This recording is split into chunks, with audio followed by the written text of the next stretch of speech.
All right.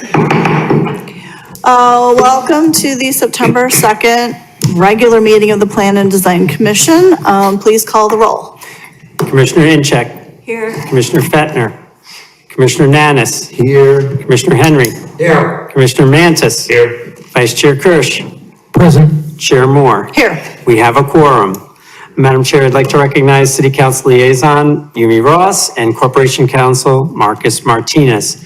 I also want to make note for those in the audience that the Resiliency Gathering is next door and a place of remembrance. Okay, thank you. So if you're in the wrong Anybody place, wants you to go to that meeting instead, this is the Plan and Design Commission meeting. And so next door, meaning the room right behind us here, that meeting is being held. Thank you. Thank you.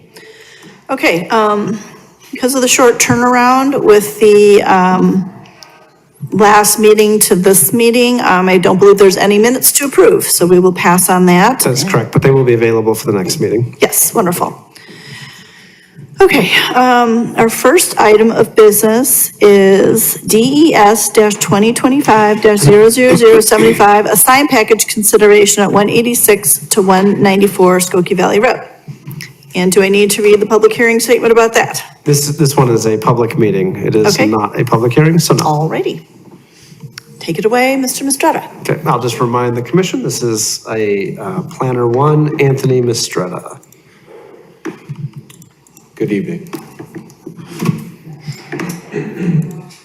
Okay, so, you got the pointer, sir? Yeah, I got Okay, it. thank you, sir. Yep. Good evening again. Just to reiterate, my name is Anthony Mistretta, Planner 1 with the Community Development Department. And as stated, I am here to show the presentation for 186 through 194 Skokie Valley Road's proposed sign package. Just to note, I know normally I do amendments to sign packages, but this is actually a new sign package. The property does not currently have a sign package, so this will be a brand new, because the property is going through a design change for the facade, and they will be including a sign package as part of this approval here. The design review was done administratively for the facade changes, so this proposal is only for the sign package. There are standards up there for multi-tenant commercial buildings with multiple storefronts with ground floor entryways. They will require a sign package per section 150-2030, subsection B, section 1 of that.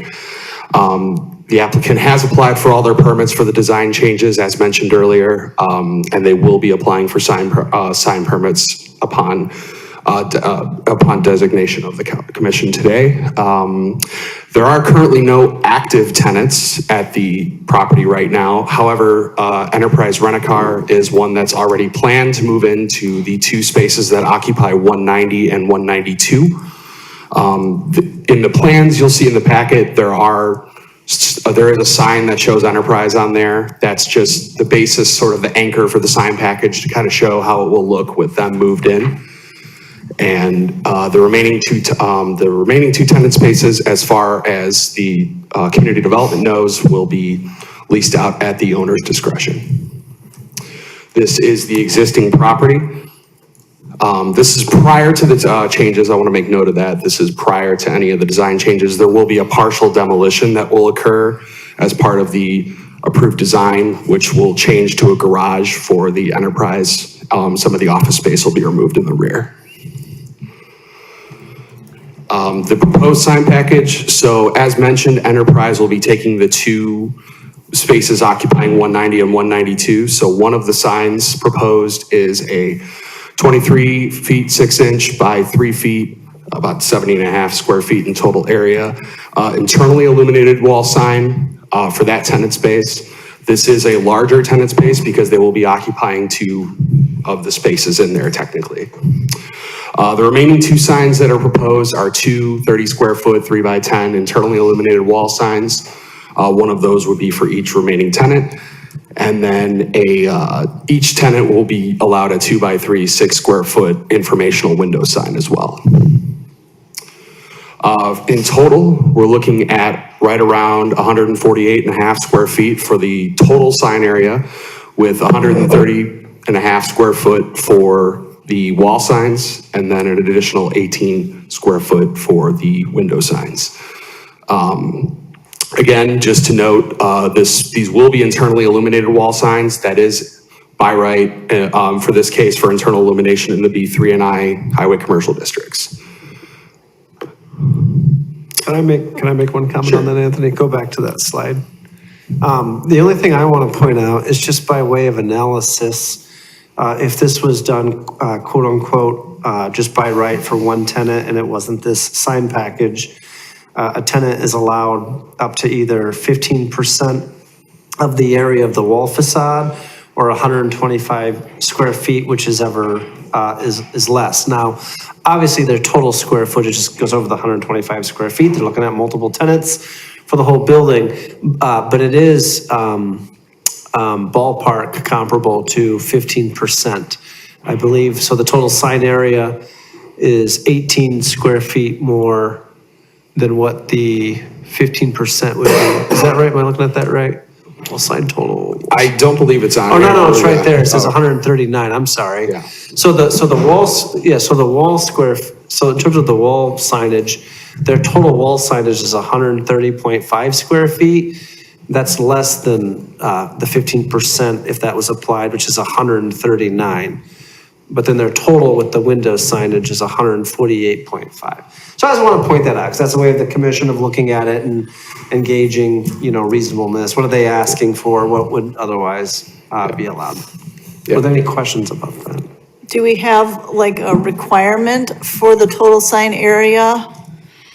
Not for a sign package, just whatever the commission Okay. finds appropriate, Okay. given the standards of approval. This is just given by way of comparison, so the commission can grasp onto something that they can compare to that would otherwise be considered reasonable by the code. Okay, thank you. Yeah, and it is also worth noting that the applicant did work directly with us on what a good size would be, per sign. So I do want to point that out. They did make that effort. This is a rendering of the entry-level facade with the signs up. As you can see, as I mentioned earlier, the Enterprise is a planned tenant for those two tenant spaces on the end.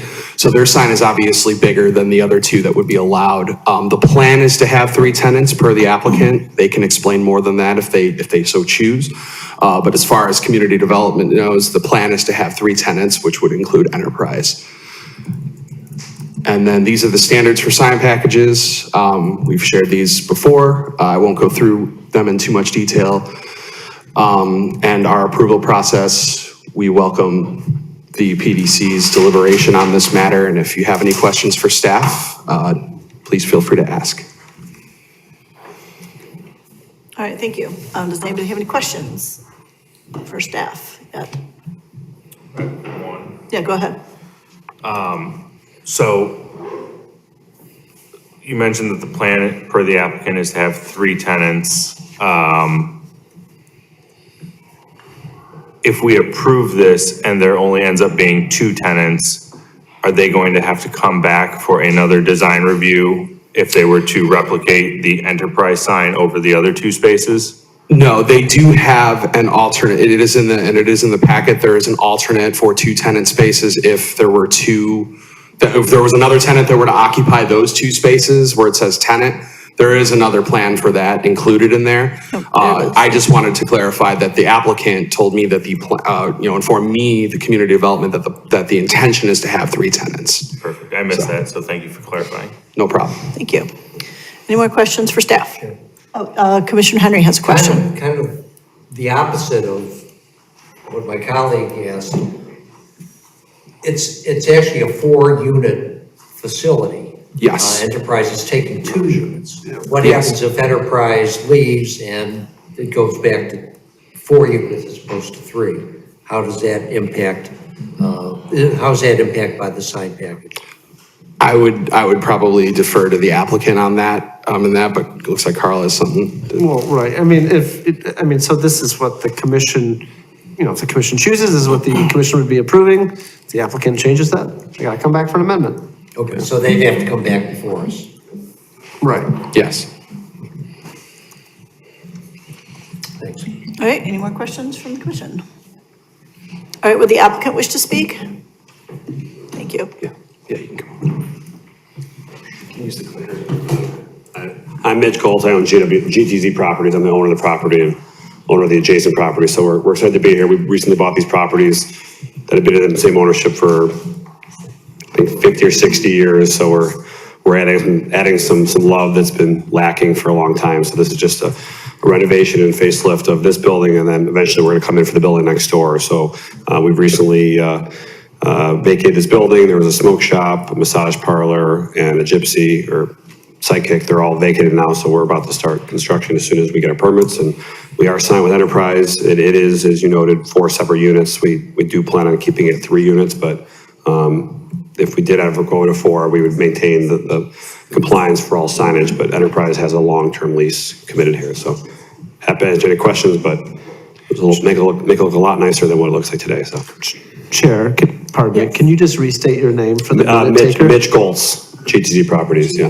GOLTZ, yeah. Yeah. We just bought the building next door where we office at 210 Skokie as well. So I look at this every day, so I want this to look nice. All right, do we have any questions for the applicant? We don't normally take public comment do we want to take public comment? You can, this is a public meeting. You Okay. can certainly ask if there's any public.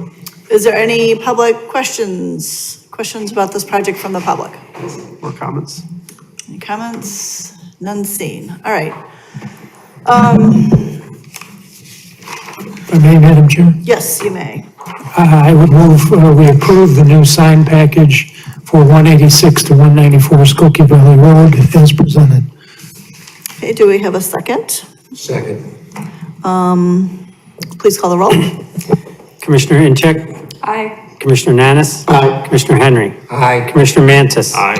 Vice Chair Kirsch? Aye. And Chair Moore? Aye. The ayes have it. The motion carries. This item has been approved. Thank you, Madam All Chair. right, thank you. Thank you. Thank you all. Okay, we've got more signs. DES 2025-00073, a sign package amendment and design review of sign variations for Dunkin' Donuts at 1992 Second Street.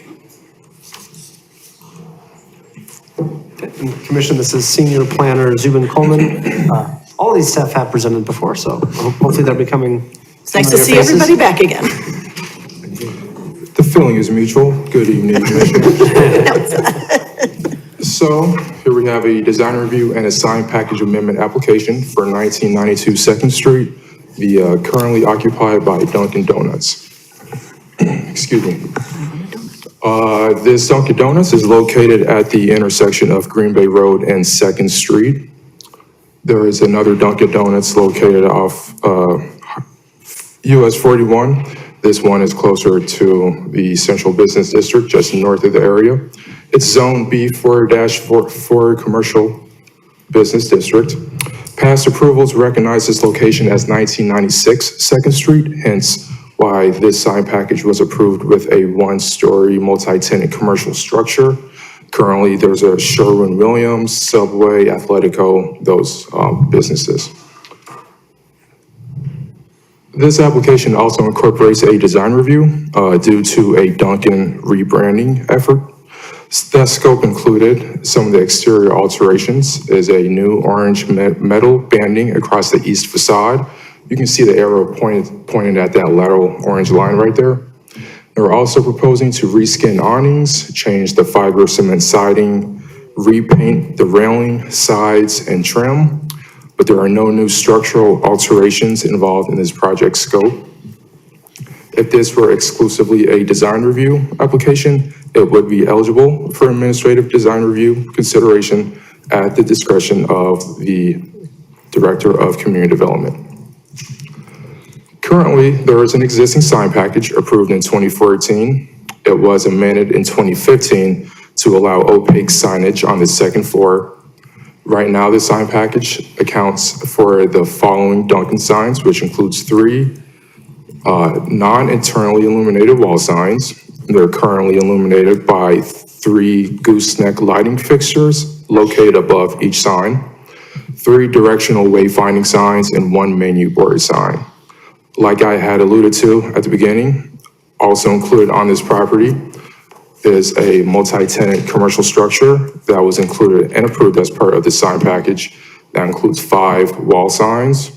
on the one-story structure and one ground monument sign located just north of the Dunkin' that also displays identification signs for the Sherwin, Subway, Athletico, etc. In this screenshot of the site plan, you can see the yellow highlighted areas. The yellow highlighted area closest to the 2nd Street and Green Bay Road intersection is the ground monument sign. That one is not changing. The rest of the highlighted areas are included in this sign package amendment proposal due to them being exclusively Dunkin' signs. Most of them, 3 of them are wayfinding directional signage. One is a menu board sign, and the 3 wall signs are located on the north, east, and west facades. So the amendment will affect 7 signs in total, 3 wall signs, 3 directional wayfinding signs, and 1 reader board and menu sign. The main change you'll see from the wall signs is removing the word donuts from Dunkin' Donuts, and they are proposing to illuminate those wall signs. The signs, internally illuminated signs are not permitted in the B4-4 zoning district, as they're only permitted in the B3 and the I zoning districts. This proposal also requests to increase the height of 2 wall signs by 1 foot 1 inch on the east and the north wall signs. The proposal also requests increasing the wayfinding signs each by 1.95 square feet. Here we have just a rundown of the changes occurring to the wall signs. So currently, as with respect to the lighting, the 3 wall signs are externally illuminated by 3 gooseneck lighting fixtures. They're proposing to internally illuminate the signs from LED lighting. As for the sign height, currently the west wall sign, the sign on the west facade is 12 feet 8 inches high. The signs on the east and north facade are 11 feet 5 inches high.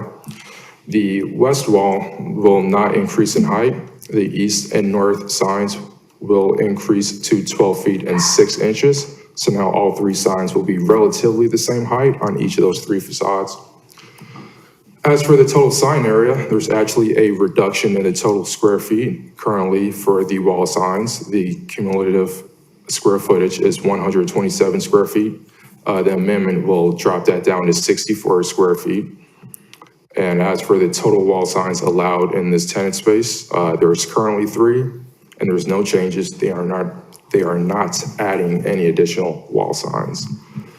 As for the wayfinding signs, currently the signs are 4 feet 10 inches in height off the ground to the top of the sign. That height will not change. Currently, the wayfinding signs are internally illuminated via a fluorescent lamp. The amendment proposes internally illuminated wayfinding signs via LED, so a slightly different form of illumination, but still illuminated nonetheless. And the total sign area allowed in the tenant space for the wayfinding signs currently is 8.25 square feet. When you add the 3 signs together, they're amending it to propose 14.1.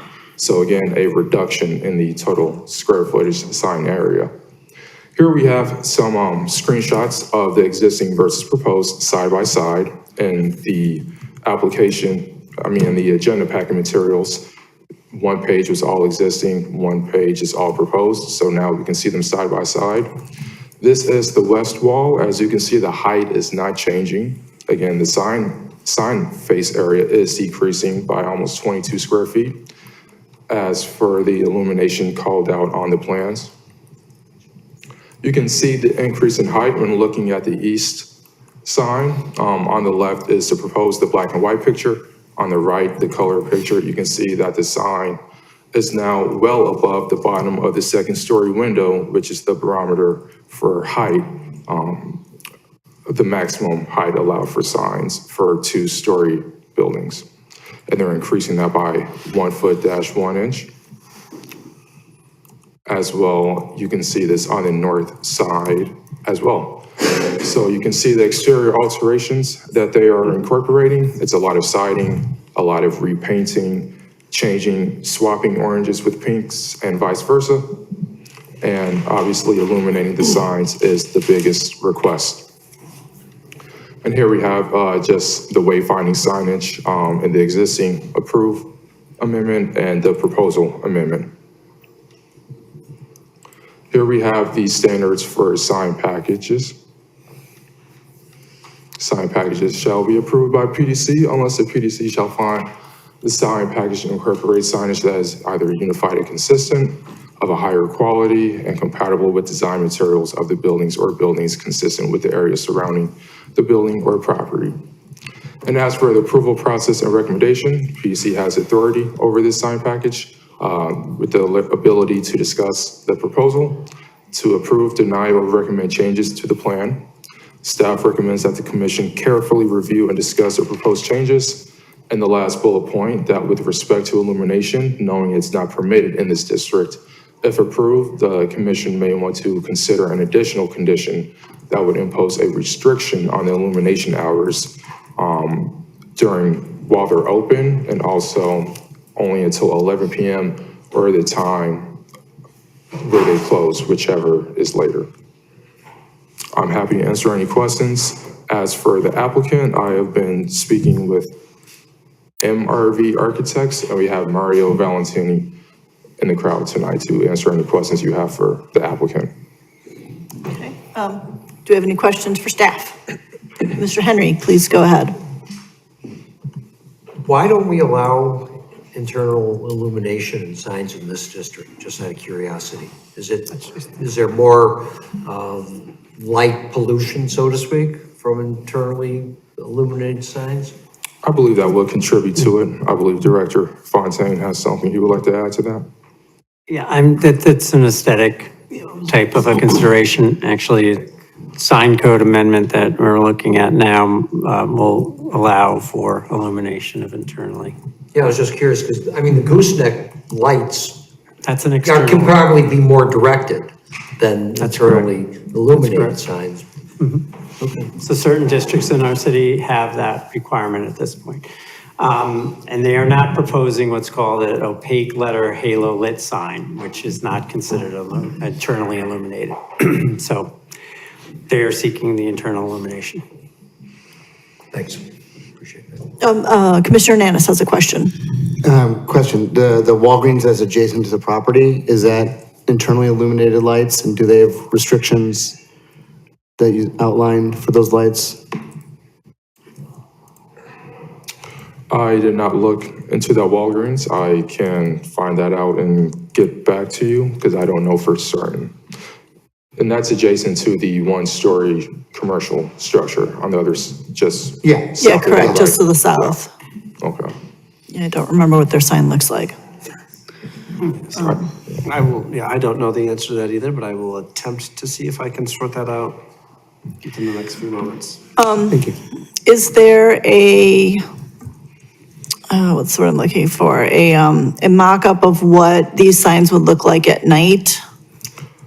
No, that was not submitted with the application. Everything that was submitted was included in the Okay. agenda packet.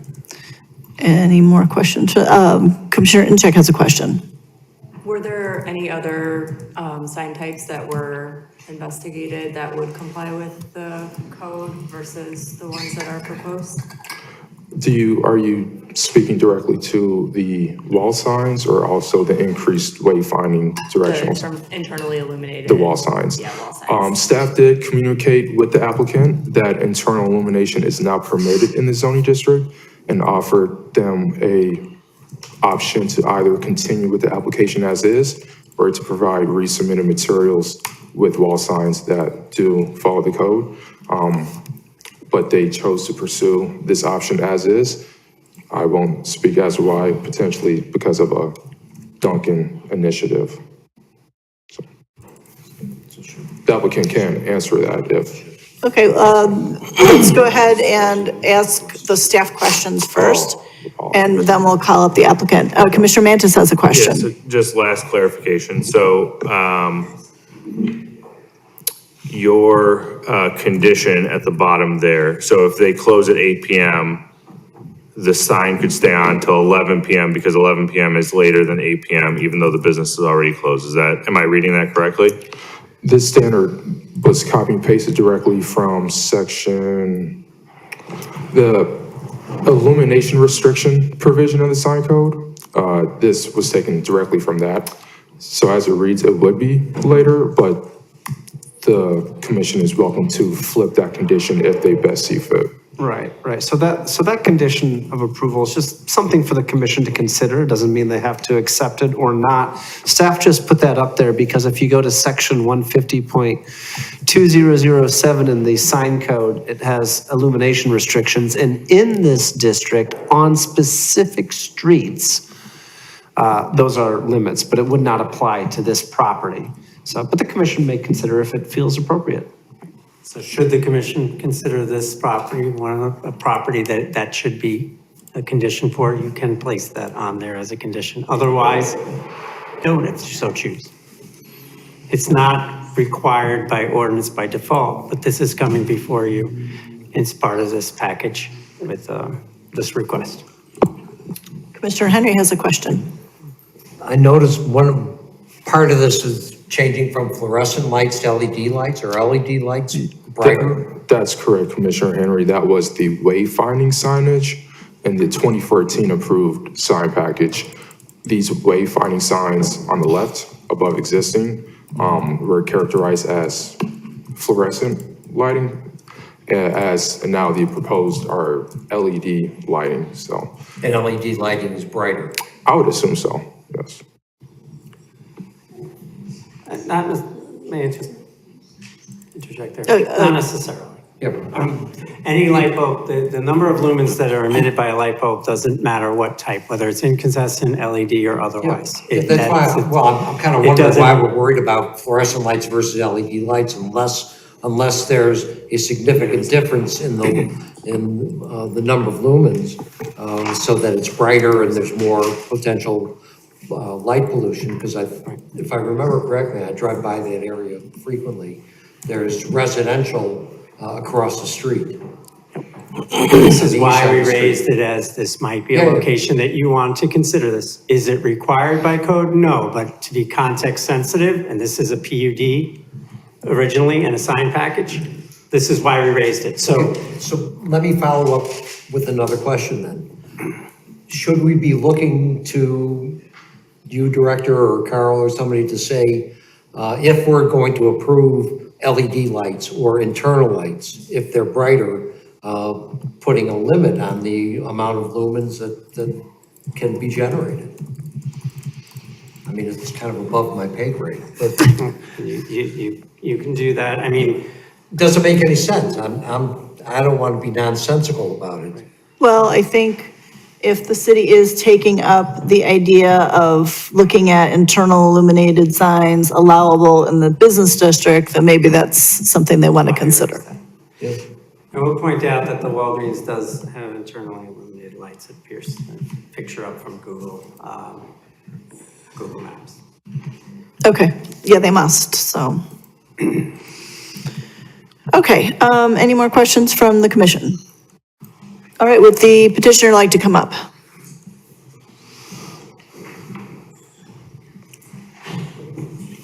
Hello, everyone. Hello. My name is Asif Nathani. I'm one of the owners for Dunkin' Donuts. We also own the store on Skokie Valley Road, which recently also did a facelift.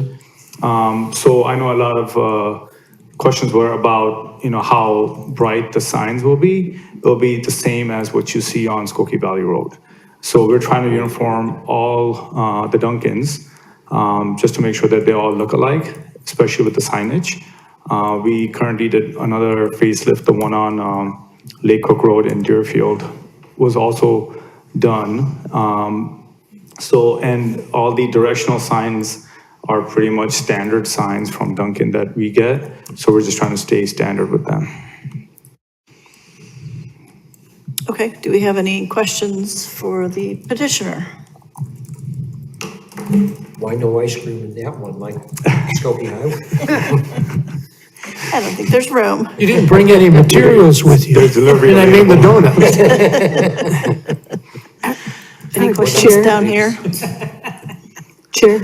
Yes, we have a question from Councilmember Ross. sort of more of a comment that I'm reminded of a discussion, although I think it was more about illuminated box signs on Second Street with an applicant, and that was approved, but that years ago, the Design Review Commission took up, which had architects and designers on the Design Review Commission, they took up the issue of design standards for signage, and I think concluded back then that they were trying to limit the use of internally illuminated signs. I'm just giving some history to that. Right, yes, I think it's an aesthetic we were trying to achieve in the downtown and avoid certain kinds of signs. Particularly illuminated box signs. Right. So these are channel letters. So channel letter signs that are illuminated internally look differently than box signs that are illuminated internally. In terms of their aesthetics, definitely. But as Councilmember Ross did say, yeah, that is the intent of That was- why some things are not allowed in certain districts and not. Yes, that was the intent. I believe that the internally illuminated letters were also considered at that time. But yeah. Yep, that's correct. Yeah. They were. Okay, so,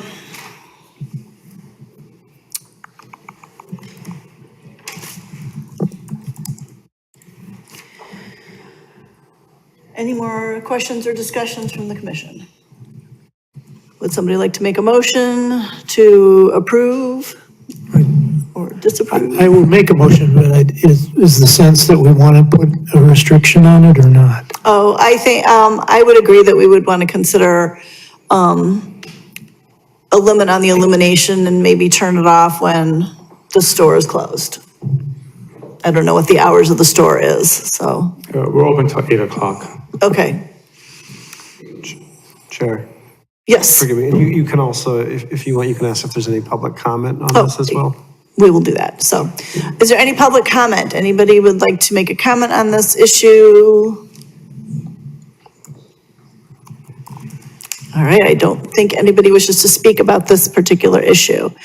So, Then if I may, Madam Chair, I would move that we approve the design review and sign package amendment for 1992 to 1996 Second Street Dunkin' Donuts with the condition that the hours of illumination will only, that it will only, signs will only be illuminated while the establishment is open, period, is that? I would say so, because I would think in the winter mornings, it's going to be dark. Yeah, I think the wording was open or until 11 PM, so we, that's from the statute. right. Right, but we're allowed to make a condition. I guess I just want to make sure that we don't inadvertently create a scenario where they're open 24 hours. So just to be sure, the limit is when they're open, period, or when they're open or at the latest, absolutely 11. I would actually be in favor of making it earlier than 11 as well, given that there's residential across the street. I'd be interested in what the applicant has to say about that. Would the applicant like to comment on that? Sure. I think we're okay keeping it open till we're open. So, we do change our hours of operations depending on winter and summer times. So anywhere between 8 to 10 is usually our hours of operation. Okay. We close either at 8 PM or 10 PM, Okay, or no later than 10 PM. okay. So for 10 p.m.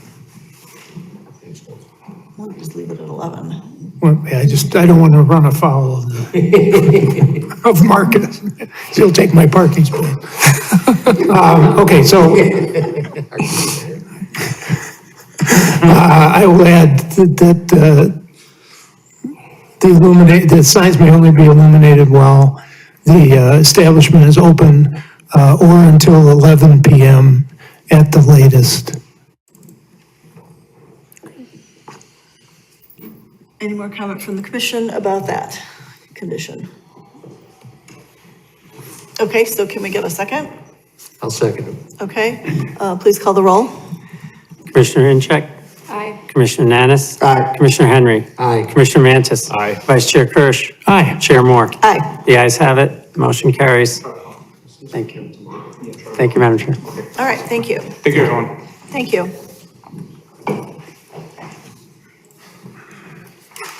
All right, the next item is a public hearing, PUD-2025-0056, for a special use permit in the nature of a concurrent preliminary and final plan development, final plat of re-subdivision, and design review with modification from city code for a four-townhome residential unit development at 932 Deerfield Road and 942 Deerfield Road.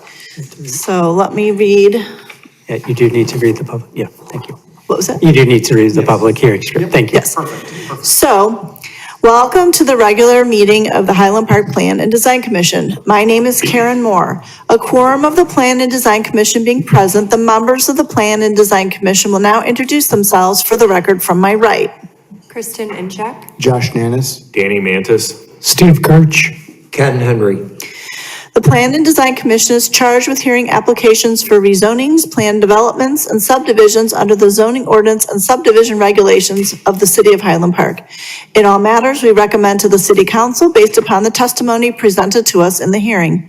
We are required to decide cases within 45 days after receipt of the transcript. All testimony is under oath. Both applicants and others who wish to speak on a particular case should present specific evidence as to why a proposal meets or fails to meet the standards for the relief requested. For clarity of our record, only one person at a time will speak, and all questions will be directed through the chair. We ask that you make every effort not to be repetitive in your testimony. Finally, we will make every effort to adhere to the schedule prepared. For tonight's hearing, if additional time is needed on a matter, it will be continued until the next available agenda. With that, I open the floor for the staff of the Plan and Design Commission to read into the record proof of publication and ownership. Proof of publication and ownership are available for viewing at the Offices of Community Development, 1150 Half Day Road in Highland Park. Thank you, Madam Chair. Thank you. All right. Nice to see you guys again. Here we have a PUD, plat of subdivision and design review for a 4-unit townhome development at 932 and 942 Deerfield Road. The project summary: this proposal was submitted by the petitioner, Alex Malecki of Stalwart Development. As the aforementioned project scope, this is a 4-unit townhome development. Each unit is 3 stories with a attached 2-car garage. There is a shared drive aisle off Deerfield Road. There are 2 guest off-street parking spaces located at the south of the lot, and this property is zoned RM1. Here again, we have the entire proposal for this review summary. The existing conditions, we see the 2 existing parcels. That should not say Glenview Avenue, I apologize. It should say 932 Deerfield Road and 942 Deerfield Road. Those are the homes in question, both vacant single-family dwellings that received issued demolition permits in the last month. Here we have a screen grab of the surrounding area. The red rectangle encompasses the 2 lots. The surrounding area is zoned RM1 for multi-residential use, and the north, south, east, and immediate west of this lot. RM1 basically covers this entire area, and south is when it gets to R6. The PUD request: these are 4 attached townhome units with the front doors facing west. There is private parking in the garages located on the ground floor. Each of 2 units share a common shared front entry stairwell, and there is no common lobby, common area, shared space among all of the units for this proposed structure. There is perimeter landscaping that is composed of trees and shrubs along the perimeter. You access this property in and out of Deerfield Road. There is only one means of access onto this lot in question. There is no inclusionary housing requirement. There is no public benefit requirement. And the findings of fact were requested by the applicant and drafted by staff. Here we have elevations of the front and rear of the proposed 4-unit structure. As I was saying, the neighboring townhomes share a shared common entryway. I should say a common entry stairwell that leads to their own private front door. And then in the back, you can see that the second and third floors have Juliet balconies. They do not extend further past. Here we have renderings of the proposed townhome structure.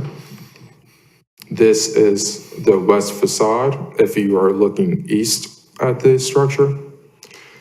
Here we have the northwest rendering if you are looking at the property from Deerfield Road essentially. Yeah, can I make a comment about that, Zubin? And so, yeah, staff did provide comments to the applicant on what is the north facade, would be the left side there, that's the side that faces the street. And so staff did provide comments to the applicant to try to bring some type of landscaping architectural element to that facade as that is facing the street. Here we have the southwest facade. This is if you're at the very bottom of the parcel, standing in the two guest parking spaces looking northeast at the structure. And here we have the southeast rendering. Basically, again, you're at the back of the property looking north, and now you can see the back of the townhome units. As staff alluded to, there is only one zoning modification for this PUD request, and it is with respect to Article 22 landscaping and screening requirements. Staff's calculations required 8 evergreen trees to be planted, and the applicant is proposing none. Staff did make mention in the staff report that the applicant worked with the city forester to propose numerous evergreen shrubs as alternatives, not direct alternatives to satisfy this requirement, but an alternative that is sufficient for the city forester. And because they're to accommodate 8 evergreen trees with how wide the roots spread beneath the ground were slightly concerning to the forester. So they worked on this alternative to make most of the shrubs evergreen shrubs. Can I make a comment on that slide? I'm sorry. I just want to make a quick comment because I use this same type of table, but I use a slightly different coloring scheme. So I just want to point out the only variation here, because this is all in red, but the only variation that's asked for is the evergreen landscaping. So I just want to make that clear. Okay. Thank you, Senior Planner Burhoff. Here we have just a quick follow-up on the landscaping. Each unit has its own HVAC unit located in the rear, similar to each unit sharing a shared walkway to their front door with the neighboring unit.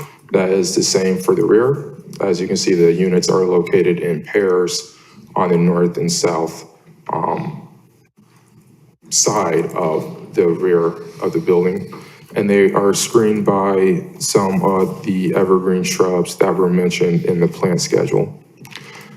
Tree removal permits have already been applied for, and the applicant is working with the city forester. And like I mentioned, shrubs and trees are planted across the entire lot line, with exception of the very south, but you have the larger shade/ornamental trees clustered in the south. As for the materials, the foundation is noted as Illinois white brick. That covers essentially the whole ground level, except for the back of the townhomes. That is where the blue fiber cement siding goes all the way down from the top of the roof line, no, the bottom of the roof line, all the way down to grade. And that siding is Biscayne blue fiber cement siding.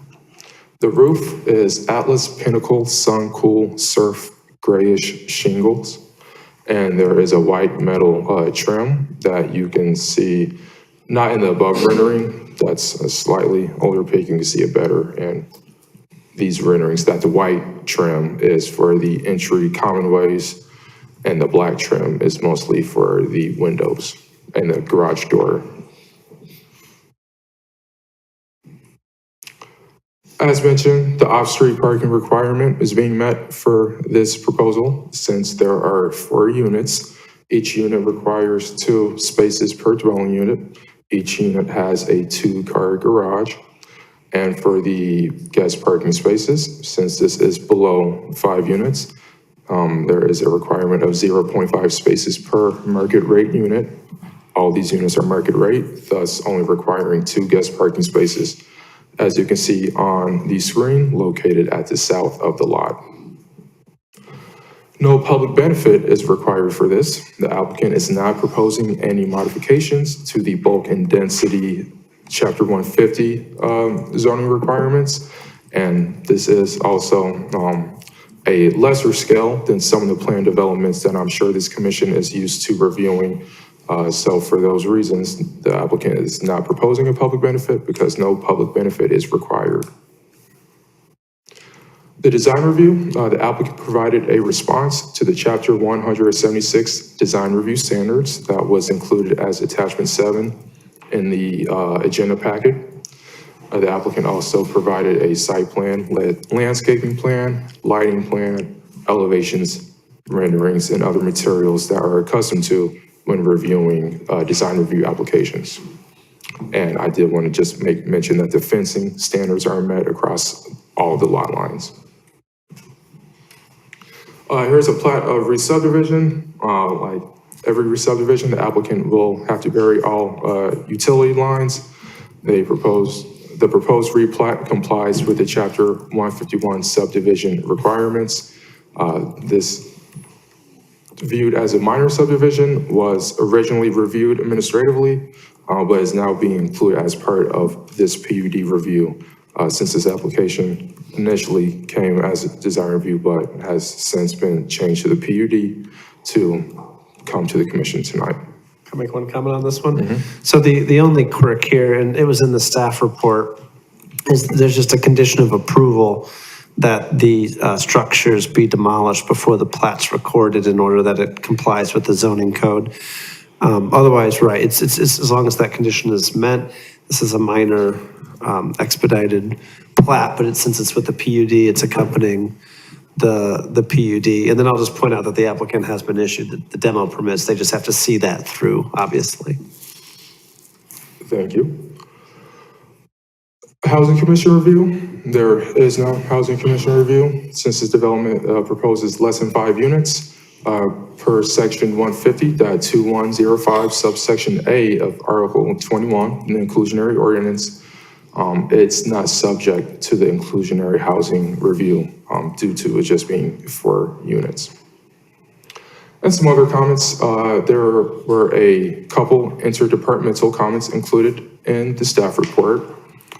The applicant, myself, and some other staff did meet with the fire department to verify that there is enough space in that drive aisle so that fire vehicles can enter, park, set up in case of an emergency for various potential issues, and take care of what they need to.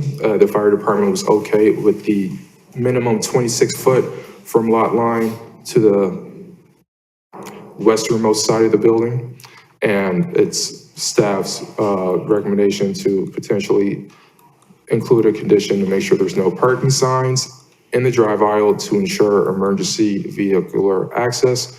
I know this was a sticking point of a recent PUD that I took to this commission months ago. No public comment has been received for this proposal either. So staff's recommendation, the commission should open the hearing, take testimony, consider the application, and deliberate as appropriate.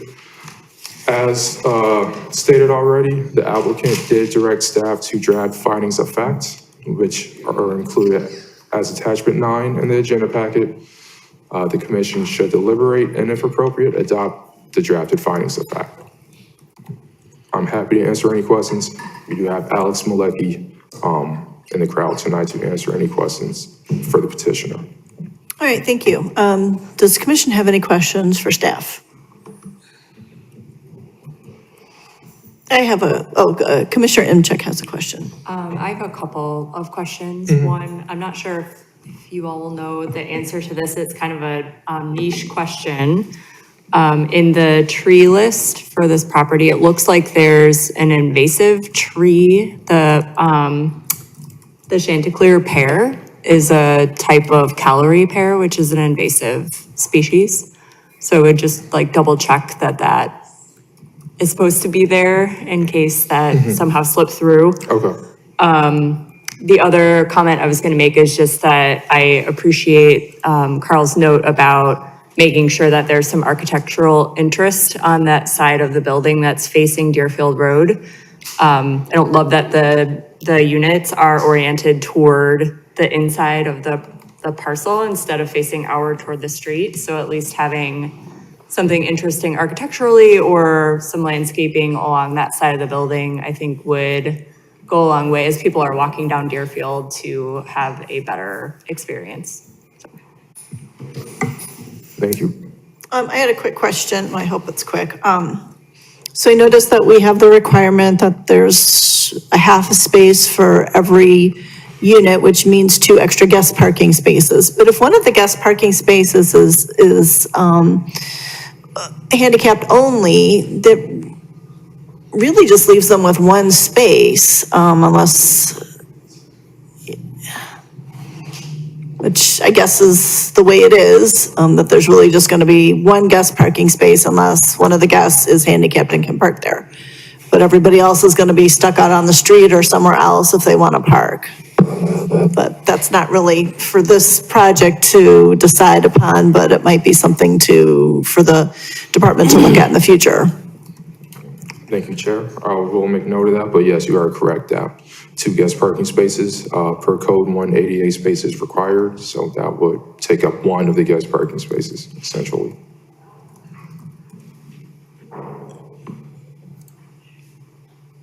I'm gonna guess that some people are gonna just park behind the garages. Well, that's a recommended condition of approval, that they not do that for fire access purposes. Okay, So initially, this structure was to be further set back. Okay. There is a step back provision in the code that essentially says if the whole structure wall is right at the setback, then you need to step back 3 feet for every 10 feet above the first 15 feet of the structure. So basically, it was either the structure move west 6 feet or it have a step back facade in the rear. So because the applicant chose to move this structure west 6 feet, that basically eliminated the possibility of parking in front of the garage so that emergency vehicles can enter the space, set up in case of an emergency. right. But I think did we just say that that's a condition of approval that people will not be able to park? Staff recommended. that Okay, we do we need to in the include that in our findings of fact right now? You can, yeah, I mean, if the commission decides to adopt the findings of fact recommending approval, the commission can just also amend those findings of fact to include that condition. Okay. So they're not in the findings of fact that we were given today? No, they were not, Chair. Thank you.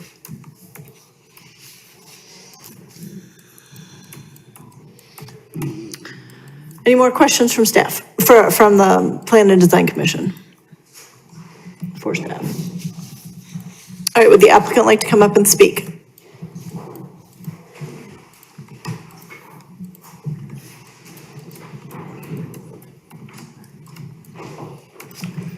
Good evening. Good evening. Please state your name and spell your last name. Alex Malecki, Malecki. So I just wanted to, Chair, this is a hearing, so we will need the, all testimony to be sworn. Okay, do you swear to tell the truth, the whole truth, and nothing but the truth? I do. Wonderful. All right, go ahead and start. So, yeah, just a couple things I wanted to touch on, specifically to your question. We actually did update the landscaping plan, so that must have been a prior iteration. We worked with the city forester to make sure that Well, we got rid of the invasive species that we were proposing, so that's all good. I do have the updated one here. I don't know if I can email it at this point, but more than happy to do so if that's a possibility. So yeah, essentially, we're just asking for relief around the trees. And one thing else I wanted to mention essentially would be a much, from my understanding, less intensive review process if we had a common entrance with like a mutual hallway instead of 4 independent doors. So that's kind of really, I guess, the issue. We did go over all the no parking and everything. We had a pretty lengthy meeting with the fire department and a couple other members as well. And so the determination as city staff mentioned that basically we had to move the building in a late state of design 6 feet to not ask for a relief on that step back. I'm not sure if I can scroll back and let me see if I can find it right here.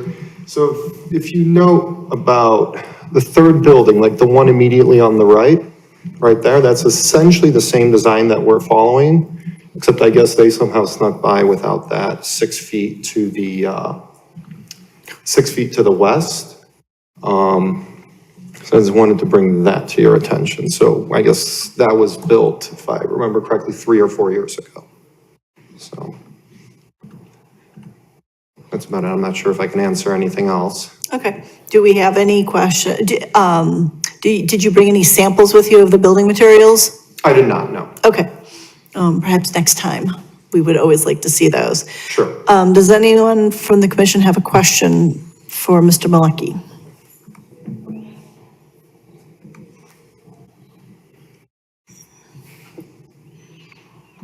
All right, we have no question. Oh, sorry, we have, Commissioner Mantis has a question. So I guess to Commissioner Incheck's comment about the facade facing the street, did you already make changes to that so that it wasn't just giving the appearance of a somewhat flat wall? So we did do some thinking. We haven't changed our designs or anything like that.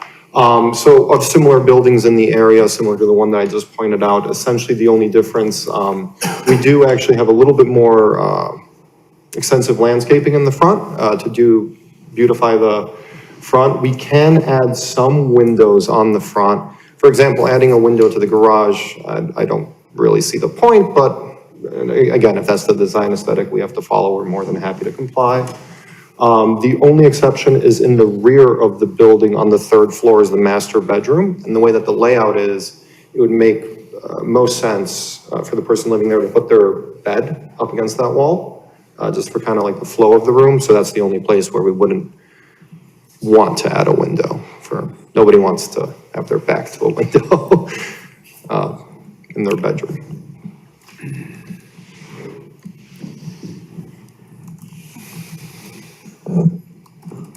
May I, Chair? Yes, I Council Member Ross has a question. I appreciate Planner Burhup's bringing this up and Commissioner Mantis also asking about this. So to clarify, you could add an additional window to that facade to the front? Yes, okay. yes, absolutely. So of the 2nd floor, which is roughly like where the brick line is. So that second part, the first part is a living room, and we're more than happy to add a window there.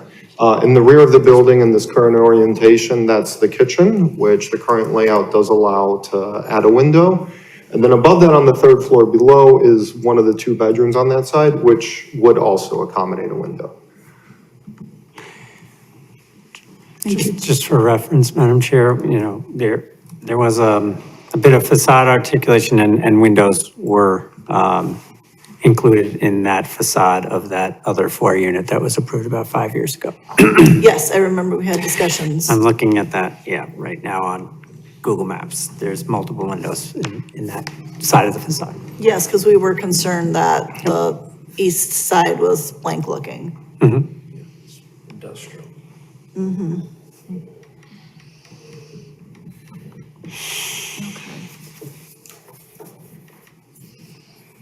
Any more questions by the commission?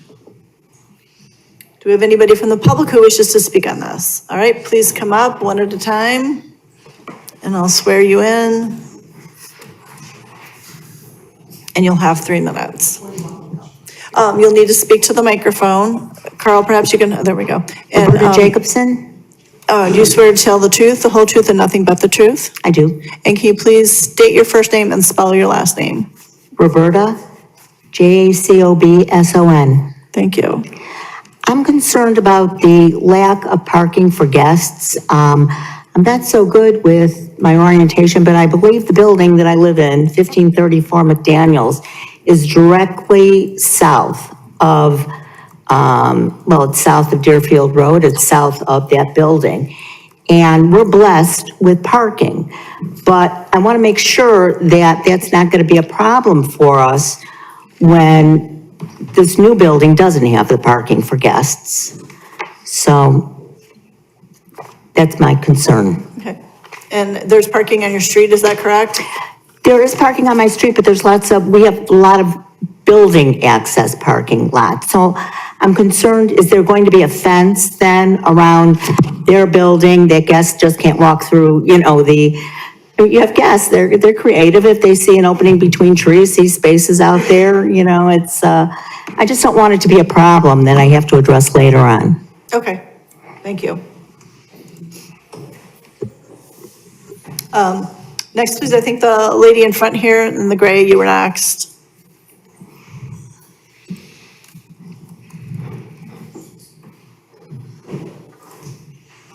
All right, do you swear to tell the truth, the whole truth, and nothing but the truth? Yes, I do. All right, wonderful. It's your name, please? Marilyn Hollander, Hollander. All right, you have three minutes. Okay, I'm wondering what the street parking policy is on that block. I live right next door to where the construction is going to be. And there's some confusion with the signs. It says sometimes no parking allowed, but it's always filled with cars. I don't know if anybody knows that answer, what the street parking is on that side of Deerfield Road. And I was also wondering what the square footage of the units are going to be. Do you have that figured out?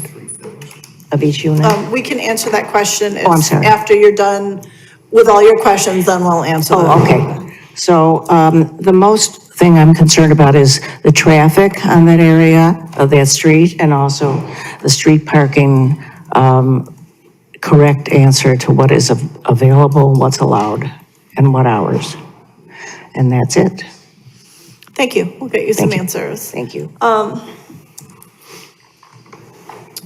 The gentleman in the second row there, come on up.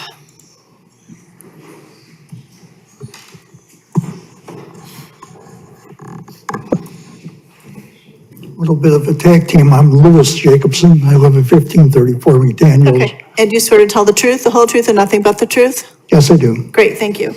I'm also president of the Condo Association.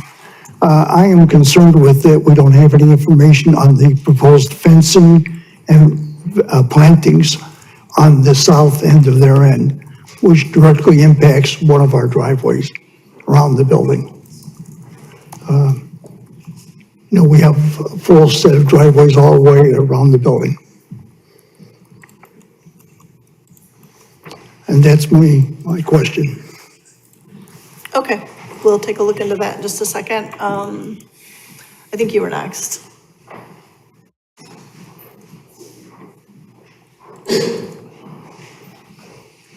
All right, do you swear to tell the truth, the whole truth, and nothing but the truth? Yes. Okay, name and spell your last name, please. Natalie Bernardi, Bernardi. I own the building at 880 Deerfield Road. And so my family's owned the duplex for like a century. And in the last 2 years, the sewer has backed up into my basement twice, the city sewer line. So I'm just really worried that the sewer is being taxed. I like the project and all that. I'm just worried about the city sewer line. All right, thank you. Duly noted. Okay, yes, ma'am, you can come up.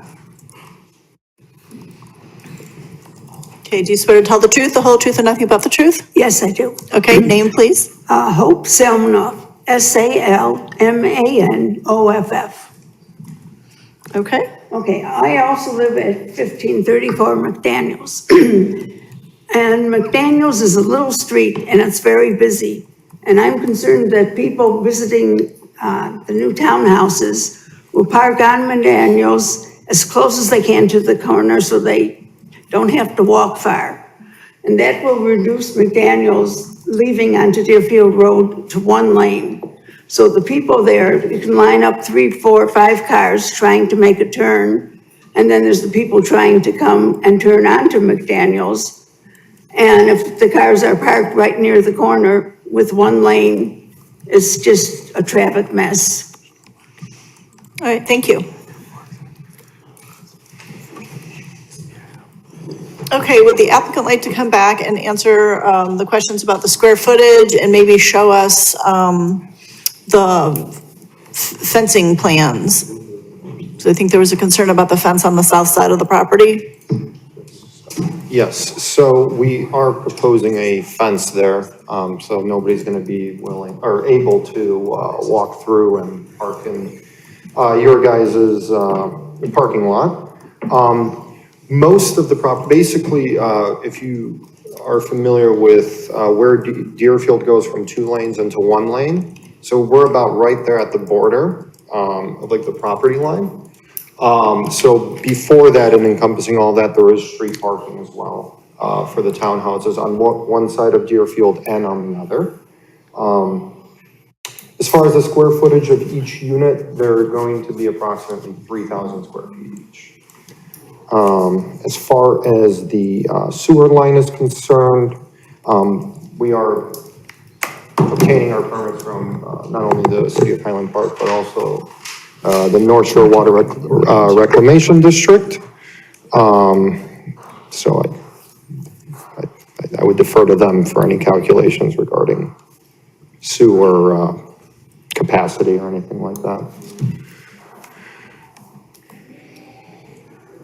And then, Carl, you've pulled up that, can you kind of outline for us where the south side of the property is and where the fence is that were? Right, so I just thought I'd pull up the site plan and see what the site plan said. The site plan, it does indicate on the south boundary, it calls out a solid fence. Perhaps the chair could ask the applicant just to verify that that's going to run along the entirety of the south boundary. Okay. Then there is some landscaping depicted on the south side as well. Yes, can you tell us more about that fence? Is it a board fence, an iron fence? We are planning a wooden fence. Okay. To meet all the codes. 6 feet, 3 feet? I don't remember what the codes call for exactly. I want to say 6 feet, but I do not want to be mistaken. 6 feet would be the allowed maximum height. Yeah. That's different than what the code calls for, so. What does you the can code? go up to 6 feet. Up to 6 So feet. If you want a 6 foot to. fence, then you should say a 6 foot fence. Or if you want an 8 foot fence, you should specify an 8 foot fence. Okay.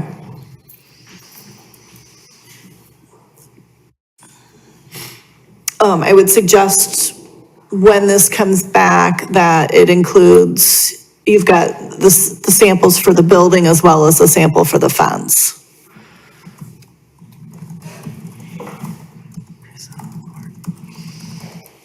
All right, any more questions from the public? Come on up. No, you need to come up to the microphone again. I'm sorry, that's just how we do it. Just a point of information on the fence. Can you speak into the microphone, please? Okay. State your name first, please. Louis Jacobson. Right. The, on the north side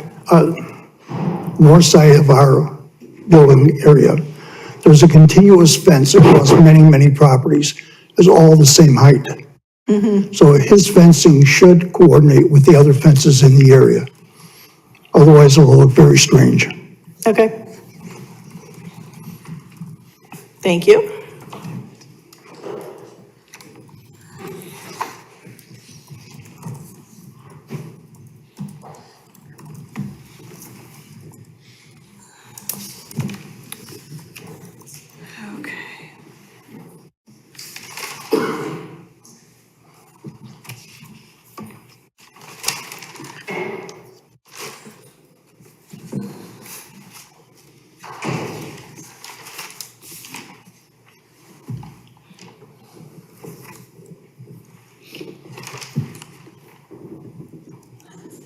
Chair. Yes. And I'm going to preface this by saying that I'm newer to this liaison role. And I don't know if we ask at this point whether it's, and I don't know if it was in the packet or not. I did read the packet. I just don't remember if it was mentioned whether this is, these are rental units. I don't know what kind of units these are. The packet would not have. That would not be. The packet would not have that, and it would not really be. And it's not. Our purview. I mean, we're just looking at the design. Yeah, the rental or ownership is not a zoning or design question. Folks have the right to do either. As a matter of fact, anyone can rent a single-family home. All you need to do is register it with the city. It's not a permission, it's just a registration. Okay.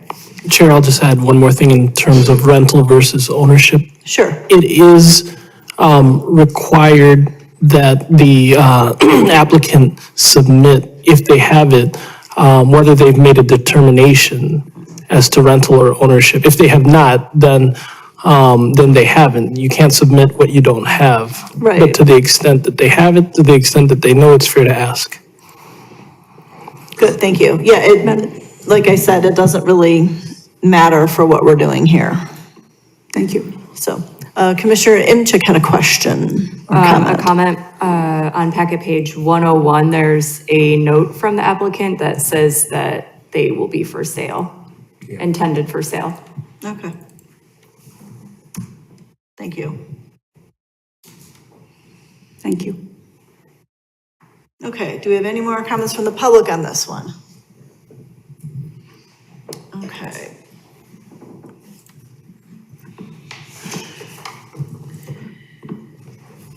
Okay.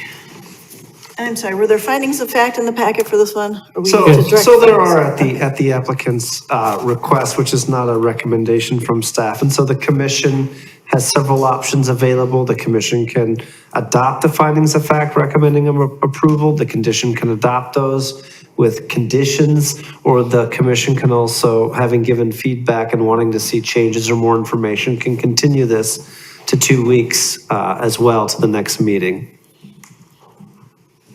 Okay, so personally, I feel that it sounds like there's some more design changes coming to the building in terms of window treatments and an updated list of species. So I'm not quite ready to ask for findings of fact yet. What do my other commissioners feel? Yeah, I think we should continue. Okay. I would agree with that. I also, you made the point about seeing the materials. Right, I don't we know haven't that seen those yet. I love the blue and white together, so, willing to see more, but, it seems like it's a lot of contrast. Well, it would be nice to see what the white looks like, because I know white tends to get dirty too, Yep. so. Okay, so, do we have, If I may, I move we continue this matter to our next regularly scheduled meeting on September the 16th. 16 is correct. If that's acceptable to the applicant. is that acceptable to the applicant? Yeah. Okay. All right, so we have a motion. Can I get a second? Second. All in favor? Aye. Any nays? All right, so this one is continued to September 16th, where we'll see the updated drawings and the materials. Okay, moving on.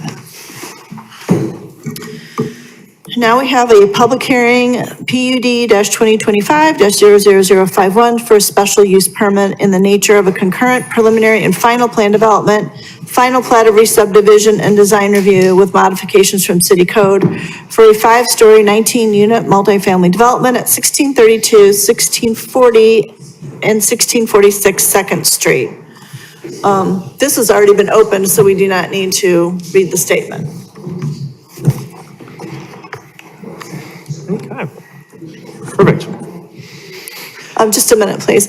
As you leave, can you please, have your conversations downstairs or out of the building, because we still have business to manage tonight, and we would like to do it in a timely manner. All right, go ahead. Okay, so this is a PUD. This is our third meeting here for the 1632 through 1646 Second Street. This has been continued from the June 3rd and the July 15th PDC meeting. This is with Fulton Developers as the applicant, and again, this is a 19-unit condo development, 5 stories with proposed parking underneath, or underground. This is a concurrent preliminary and final plan development with modifications from the city code, a plat of re-subdivision, and design review for your consideration. So since July 15th, there have been 4 new updates to this plan. The public benefit has been updated. The applicant has provided a lot coverage analysis. There was a question on visual clearance, being the intersections between the alley and 2nd and Walnut Street. And lastly, updated floor plans based on, oops, that says HPC, I meant to say housing, Housing Commission's comments. So just in short summary, these are all of the requested relief for this proposal. The height allowance is 51 feet and they're requesting 64 feet. Additionally, they're requesting 1 higher story. The lot coverage is allowed is 33.3%, requesting 49%. Article 23, you need to have 2 entrances for the corner lot. They're only offering 1. The plant buffering needs to go around the entirety of the property. They have an alley. It would kind of block the parking if they were to plant trees between the alleyway and the parking. So they're requesting relief for the plant buffer. Foot candles on the south and west property lines are exceeding the allowance. And the visual clearance is, which I will get into further, they're needing a variation to that provision as well. Just quickly, existing conditions, there's a single family home, a duplex, and then a multifamily unit that is being demolished for this 19-unit condo building. Neighborhood context, mostly surrounded by the RO zoning district, also buffered with RM2 to the south. So this is the visual clearance submitted by the applicant. This, you can notice that they're encroaching in 2 areas. In this area, this wall is below 3 feet, so that does not require variation relief. You can have structures within this area, it just has to be below 3 feet. However, in this area, the patio wall will be above 3 feet, so for this corner here is a requested variation to the visual clearance provision. So I'm not expecting you to read this, but it is attached to the packet. This is the lot coverage analysis provided by the applicant. In short, the average lot coverage for all of the red highlighted buildings that the applicant supplied is 51.1%. And they also detailed further information on what their lot coverage is for each. Today, staff went through and I added a few more properties that the applicant did not include with their lot coverage analysis. Thank you. And I generally just stayed in the area of the proposal. I didn't go too far out. I averaged around 40%. How I calculated this was I just used our GIS tools that staff has, where I just calculated the land area of the parcel, and then used aerial photography to just kind of rough out the roof areas. This isn't precise, but it's as accurate as I could obtain. It gives us a good idea. So this is generally the area. This is the Walbright project here. They were approved at 49% coverage.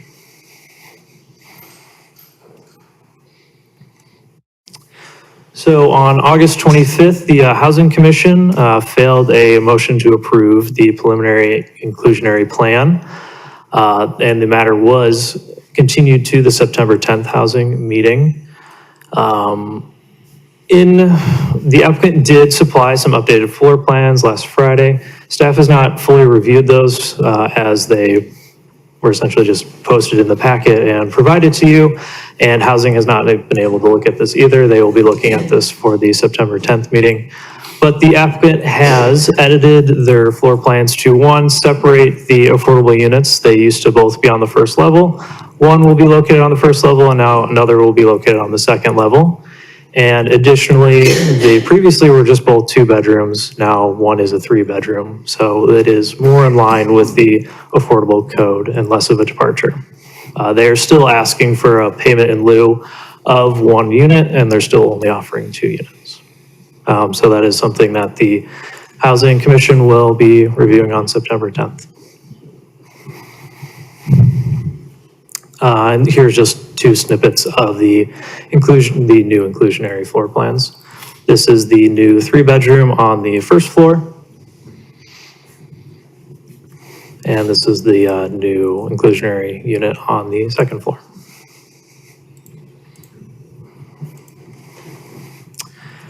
So the public benefit, they listed 3 public benefits. The first one was still the sidewalk replacement. That Public Works still has the comment that they will be needing to replace that sidewalk as a part of this proposal. So to not consider that as a public benefit, the applicant states that these affordable units are much larger than what is required. These are comments that, since they are new units, the Housing Commission will provide commentary on this stipulation here, but it is something that they have put forward. And lastly, the applicant has removed the donation of $10,000 for the city's downtown streetscaping and has rather amended that donation to be $100,000 to the Housing Trust Fund. There were comments on the master plan in the previous meeting. So these are just kind of bullet points of areas where I think this project fits into the selection of the master plan. I'm going to skip this for a second. And so in the master plan for kind of the downtown area context, there are sections that I want you to highlight, or I want to highlight. So this orange line here is the pedestrian commercial core. This area is the downtown, and then this is just the greater context of this neighborhood analysis. The pedestrian core is important because it highlights this is where the community would like the density and the just the density and height to be located there, and for it to get less dense and shorter the further out you go. Just going back to here. So this project does not, I will also note, the project is located here just outside of the pedestrian commercial core. So it's, by the plan, it's wanting to have the 4 or 5 story high density within that pedestrian commercial core. This project sits just outside of it. So it's wanting it to be more at 4 stories when you get outside of there, and then go even further down once you get to the single family. So it's kind of just stair stepping down from the pedestrian core. So with the height, it's a little bit at odds with the master plan. However, there is a specific section where it goes kind of by the neighborhoods within this section of Highland Park, and it sits within the Laurel and Walnut neighborhood, where it calls out that this neighborhood is developing rather quickly because of its proximity to the metro station, and also acts as a good buffer between the downtown and the single family homes just south of it. So it is an area that, while not in the pedestrian commercial core, it's noted that it is meant to be more of a multifamily high density, even though it doesn't sit within the pedestrian core. So it's, at points, there's desires for it to be shorter and less dense, but the plan does strictly call out this neighborhood as kind of an exception to that height and density desire.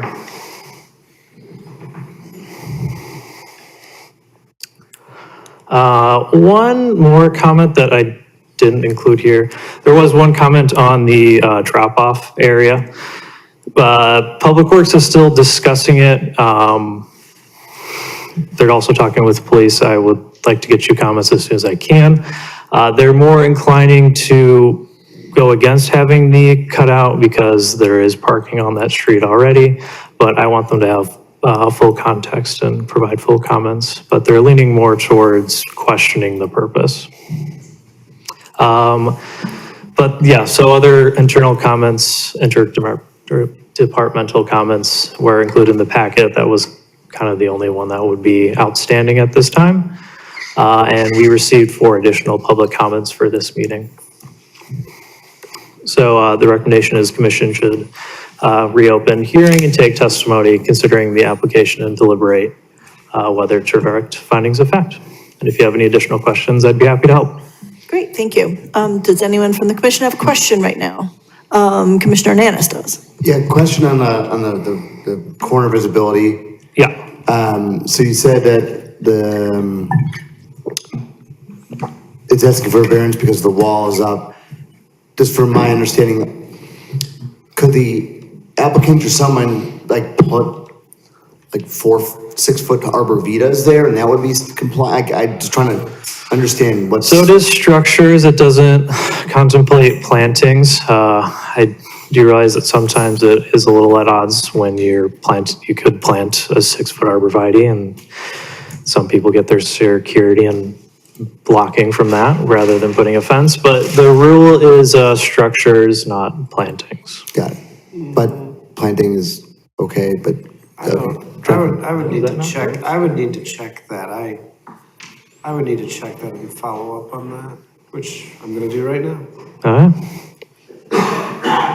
Thank you. All right, do we have another question from the commission? No. How high is the wall right there? That's the concern. Oh, I know it's above 3 feet. I guess I'll have on this section. Yeah, so the problem, so where it's encroaching into the visual triangle, is it a problem that it's over 3 feet? Is it just the problem that it's there at all? Right, it's, oh, sorry, you're good. You're moving it? Okay, sorry. And by the way, that visual obstruction is for plants as well. That's what I thought. Things are supposed to be 3 feet in height or less. I certainly understand the reality if you drove around neighborhood to neighborhood. I mean, plants grow, right? But in theory, people are supposed to maintain those at 3 feet or lower. But it's really only the corner of the corner. Is it 3 feet? Along the edge of the triangle in which it's impeding. So here, it clips it, so to speak, and it's. That's what I think I'm reading. I think it's saying less than 3 feet. Ah, well, then that's a non-issue. That was just me maybe reading it wrong. I thought it was saying greater than. Well, if it's less than 3 feet, then it's. Never mind. It complies with the code. It's at its maximum. Cool. My Okay, apologies. so Yeah, it does say that. It says less than 3. There it says. That one says less than 2, yeah. Never mind. They are compliant with the visual clearance. My apologies. okay.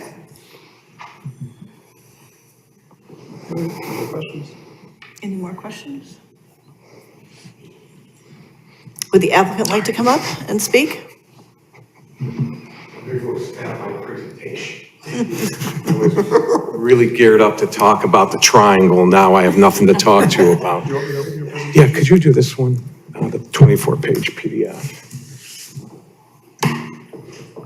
And please refresh us with your name. Oh, Elliot Wixer, 500 Skokie Boulevard, Northbrook, and I've been sworn in. That's what I thought. Okay, how do you get this? Either, oh, is it working?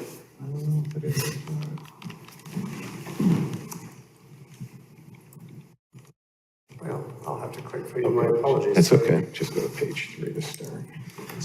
It's okay, sorry. Go back. That's good, I'll just tell you. Okay, thank you again.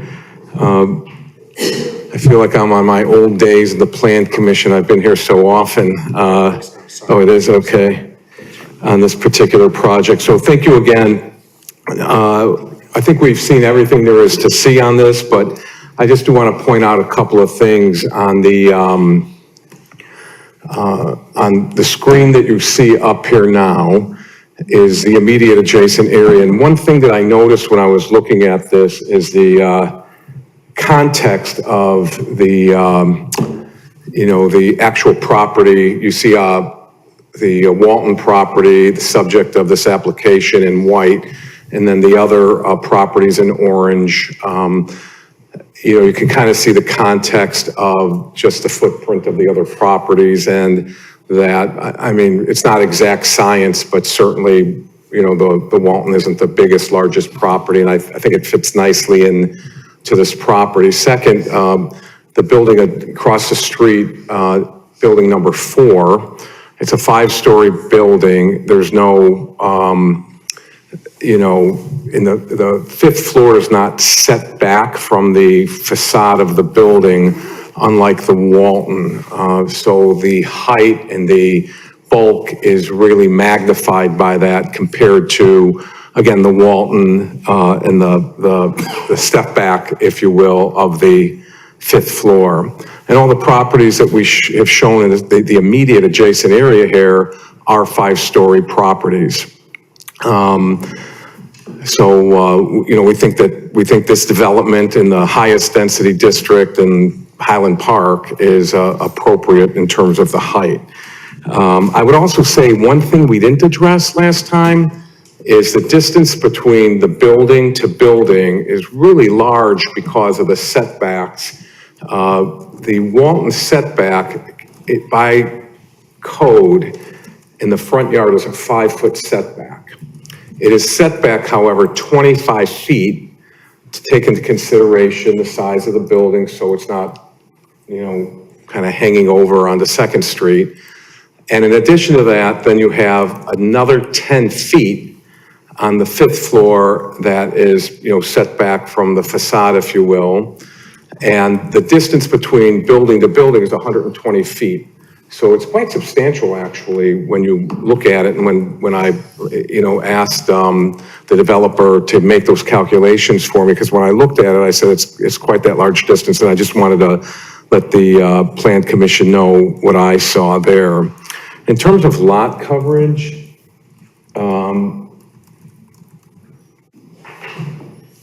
so the lot coverage slide, what we did on that one, and I have my glasses on, but there's no way I'm going to see that. So on lot coverage, what we did is we took the most recent developments in the city of Highland Park. And when I say most recent, we took the 12 most recent developments, and we have cover. You can see the range of coverages. One is up to 79%. Certainly not asking for that, but the others fall right into that category of what the developer here is seeking, which is the 49%.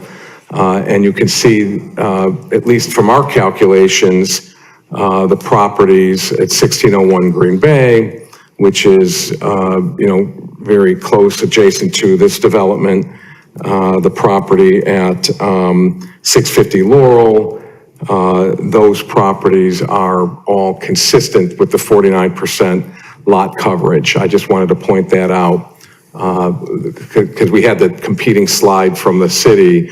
But when you really do a survey of these types of developments and the newer developments, it falls right in line. I think we talked about the public benefit already. The sidewalk, the city said is a no-go. That's got to be put in anyway. So the donation went, it was significant just to, I know it was $100,000, but that was an increase from $10,000, and it will be donated to the City of Highland Park Housing Trust Fund. The Housing Commission did have their meeting. They made comments. The developer Fulton has incorporated all those comments into its packet that it provided the Housing Commission. And so each of the comments that were requested have been now made and will be presented at the September 10th meeting. And I think that's pretty much it because I was here to argue the triangle, but I guess that's that. So lucky you all. But if you have any questions, I'm happy to answer those. The developer, Mr. Muller, wanted to come up and make some comments, and I will let him steal the mic from me.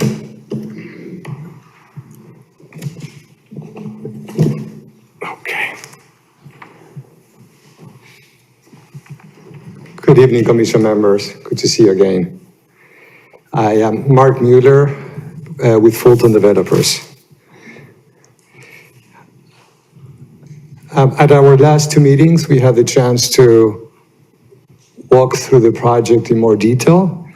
We received some questions, some feedback, and I just wanted to clarify some of those questions that came up on the last meeting.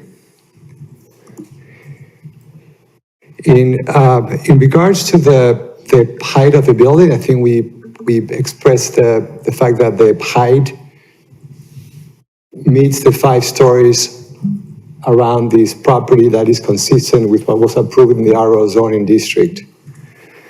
The main difference is the fact that our interpretation of the ordinance was that the 5th story should be stepped back, which is not what the other buildings have. So once we are looking at the step back, there's a section in the code that says that the building needs to be stepped back 15 feet on the top floor. Our step back is 33 feet. So we feel that we are following the code, which the other 5-story buildings, maybe it was a different ordinance, but that was our interpretation, that we had to have a step back, and that's why we incorporated that step back on the top floor.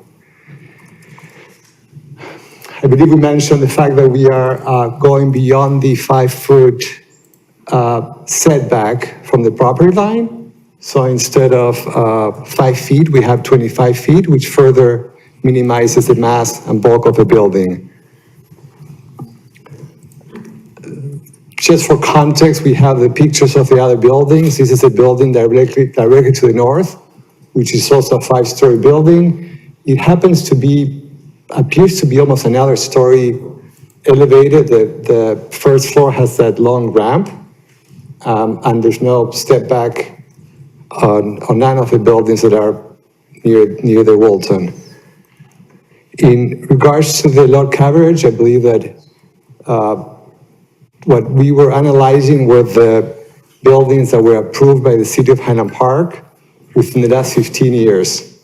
So this Commission and the City Council over the last 15 years have approved at least 12 projects that have an average of 50% lot coverage, which is what we got approved for the Wallbright a few years ago. It's what we got approved for Lower Court, 815 Laurel, 833 Laurel, they were 52%. So it seems like that has been typical, at least over the last 15 years, in the downtown area. There's projects that, like the New Albion, has closer to almost 80% lot coverage. So what we are proposing, we felt was in line with what has been approved in the last 15 years in Highland Park.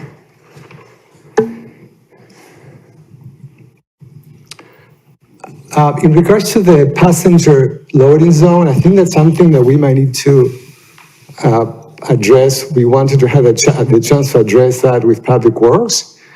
I am not sure if there's many projects that do not have either a drop-off area for passengers or a circular drive. We need to have, Highland Park needs to have accessibility ordinance that we need to meet. And we don't know of any other way to be ADA compliant without an accessible path that's close to the front entrance. We feel that by having that drop-off area, we can improve the safety by cutting down on double parking by Amazon, UPS, DoorDash, I mean, you name it. Everyone needs to park somewhere, and if you don't have a drop-off area, that short-term parking, they're going to be double parking, and they're going to be interfering with the traffic on 2nd Street. We feel that's necessary for move-ins and larger deliveries, that this would make the deliveries much easier.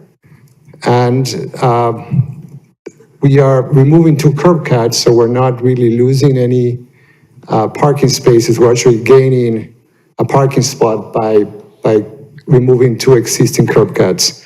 We provided a list of several addresses in Highland Park, and most of the multifamily buildings that all of the ones that we have done, and there's a list of 20, 30 multifamily buildings, they either have a drop-off area or a circular drive. Circular drive, you're actually losing parking. With the drop-off area, you have short-term parking. So we feel that this is necessary, and we would like to have a conversation to understand how we can meet ADA compliance without those short-term parking spots.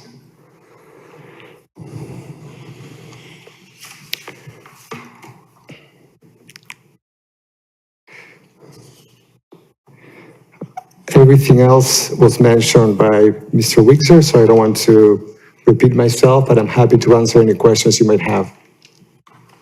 And Kyle Fell is here as well to answer any questions you might have. All right, does the commission have any questions? All right, before we get to public comment, Carl, I think you said there were some emailed in comments that for cross-examination? Yes, there was one public appearance form submitted, so would you like to start with that, Chair? Yes, I think so. Okay. And if you could stay here, so there is a question. So this was in the packet, it's from Jana Hill. So the question is, I'll read the question entirely, so it is, my questions concern exhibits provided by the applicant as presented to the commission. What is the source of the data provided on site plan -context heights slide? Question mark, that's the first question. What is the source of the data provided concerning lot coverage? That's the second. And then the third question was the data independently validated? On the third note, I'll just point out from a city staff perspective, Patrick Hoffman provided the city's review, and we used the GIS for our analysis. And then your team, do you want me to repeat those questions? Did you hear them? Okay, so please provide a response. Hi, I'm Kyle Fell with Fulton Developers. Have you been sworn in before? I don't think so. Do you swear to tell the truth, the whole truth, and nothing but the truth? I do. Okay, please go ahead and spell your last name. Sure. First name Kyle, last name Fell, F as in Frank, E-L-L.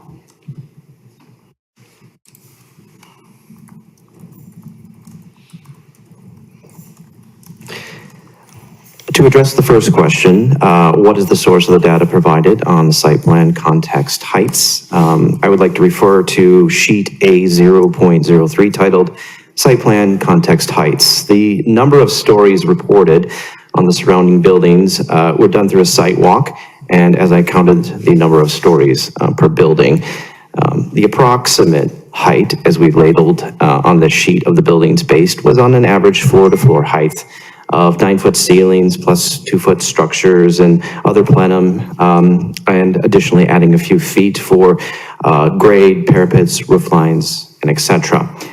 Contextually, our building fits quite well with being no taller than any other building that already exists in this location. Answering the second question, what is the source of the data provided concerning lot coverage?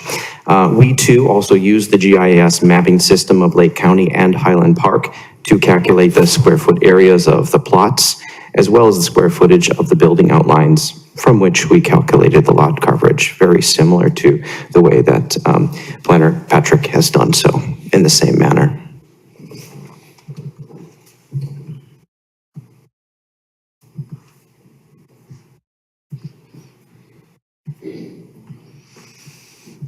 Carl, are there any more questions on that sheet? I don't think so. No, those were the three questions. I leave it to the applicant if they want to respond to the last one. Was the data independently validated? I already provided the staff comment on that Patrick Hoffman, Planner 2. Again, you used the GIS just to provide what was up on the slide for the staff presentation. Yes, that's correct. We did see that as same thing, and Planner Patrick had spoken to it. He used the same system as well. So that would be the city's way of checking that as well. And if I do remember correctly, our numbers were within a percentage point of each other. All right, thank you. Does the commission have any questions about that particular item? All right, if we have members of the public who would like to speak, we will take you one at a time. You're welcome to line up or wait your turns. Everyone will have 3 minutes. And again, please attempt not to be repetitive. If I've sworn you in before, please tell me. You have. Okay. My name is Beth Russell. Okay. We, the Second Street neighbors, have serious concerns with the Walton project. We know change is inevitable and would be grateful if this project design would be complementary to the rest of the block. It has been said that the building across the street at 1633 is 5 stories, but it's smaller than the Woolbright project that Mr. Muller is constructing, which is 4 stories. So we know that this 5-story building will be much taller in scale. Mr. Muller has requested many variances that are outside the guidelines that Highland Park government created to maintain integrity and cohesiveness of the neighborhoods. Second Street has several condo buildings that are in keeping with the written standards conveyed in the Highland Park codes. The Walton project is just too tall and is not in keeping with the character of our block on Second Street. Does one really need 10 and 12-foot ceilings to sell a condo? Numerous variances were granted to Mr. Muller's Woolbright construction. Its 4 stories are taller than the 5 stories of the Arbor's condo building. The Walton planned at 5 stories will be out of scale and overshadow Second Street. How does it beautify the street or have public benefit, or it will be severely out of place on Second Street? I'm sure you've seen the Park Sheridan condo building at Park and Sheridan that he built. It's huge in height for a 4-story building, but it has green space and it's on a business district corner and has a lot of airspace around it. Now picture that height and realize how the Walton's 5-story will be taller than the Park Sheridan, and there'll be much less green space and minimal airspace around it. It will share an alley with the 4-story Sunrise retirement community. The Walton and its noisy construction will have a negative impact on the elderly community behind it and the Walnut Place senior living across the street. It will diminish the light and the greenery that they now have and need. The administration of the Sunrise retirement community, whom I've spoken with, is not even aware of that this project is going to take place. I request that each commission member use the Park Sheridan, view it, and then go to Second Street and see how inappropriate that height of a project will look as proposed. Too many variance exceptions have been requested. The Housing Commission guidelines indicate there should be 3.2 affordable units, but Mr. Muller requested for a reduction to 2. The commission rightfully rejected that request and was told to redesign to be more in conformance. And at the last meeting, I requested at the last meeting of the Planning Commission, I requested the Walton be reduced to just 4 stories and was immediately told by a member on this board that ship has sailed.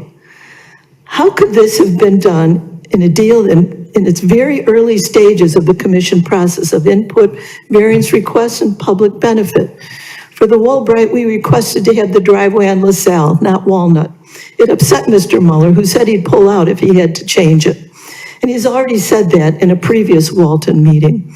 I hope the Plan and Design Commission will listen to the neighbors and will not give this project another rubber stamp approval for all of Mr. Muller's numerous variance requests for another of his construction projects. Please consider those who it will affect in the surrounding area. Thank you. Thank you. Next.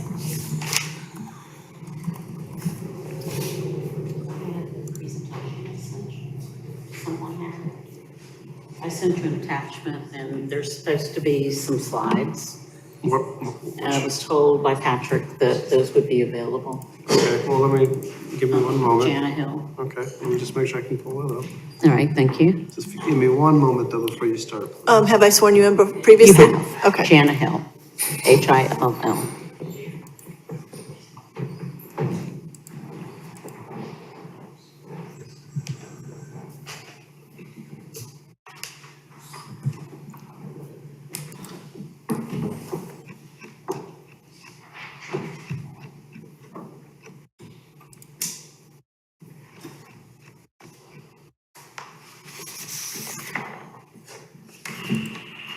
Did you send them as an attachment or were they? I sent them as an attachment to Patrick, and Okay. Patrick told me that they would be available during the presentation. Or my 3 minutes.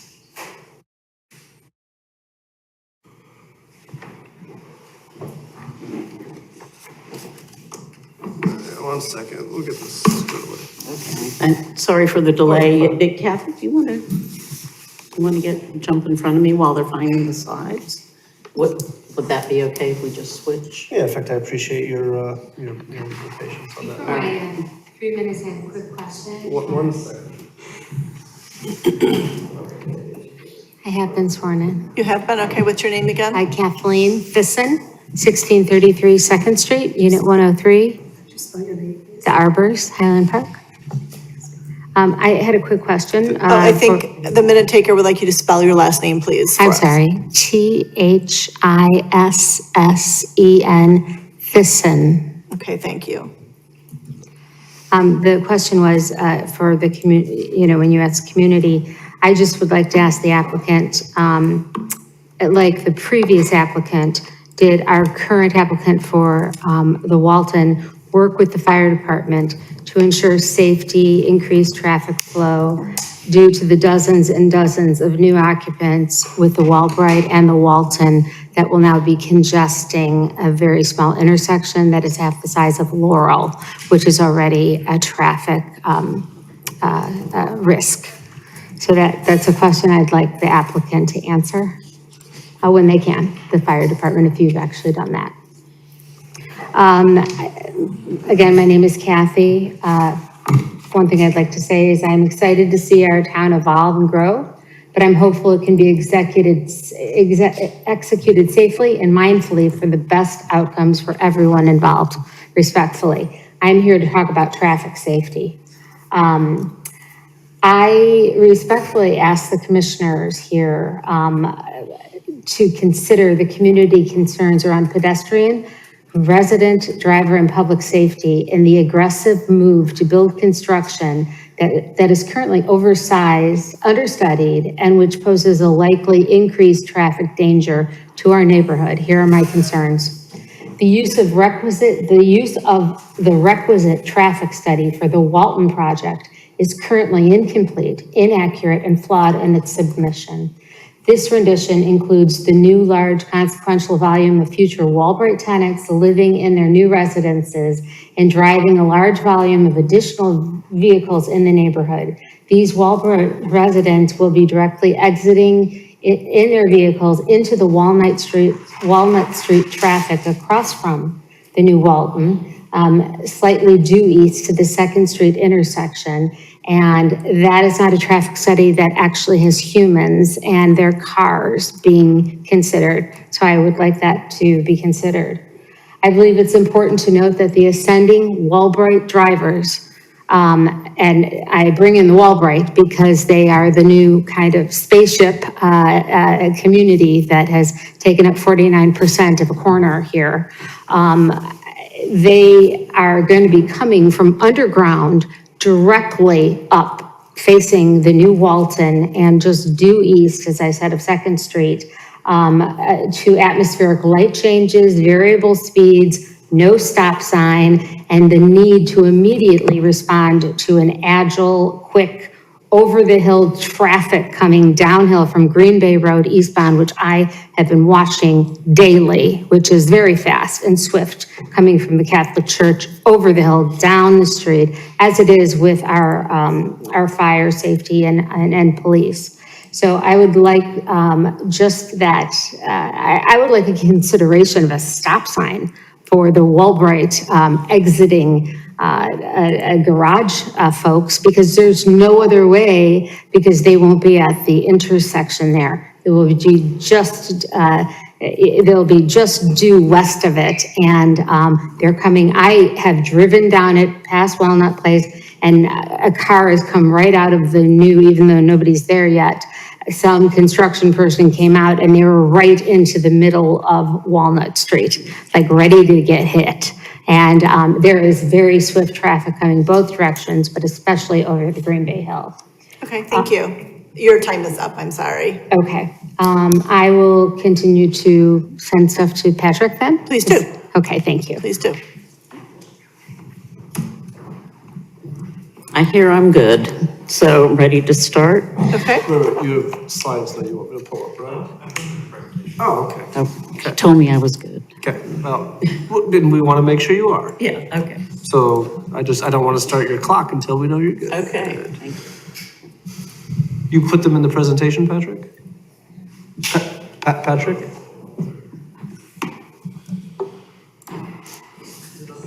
Where are they at? Are they in the presentation? Oh, okay. I just didn't see it. Okay, and No, then but that's not the big, there should be about 9 8 slides? These are 9? 9, okay. I'm not gonna do the traffic ones, but let's start with the, maybe, they look like they got scrambled, I'm sorry.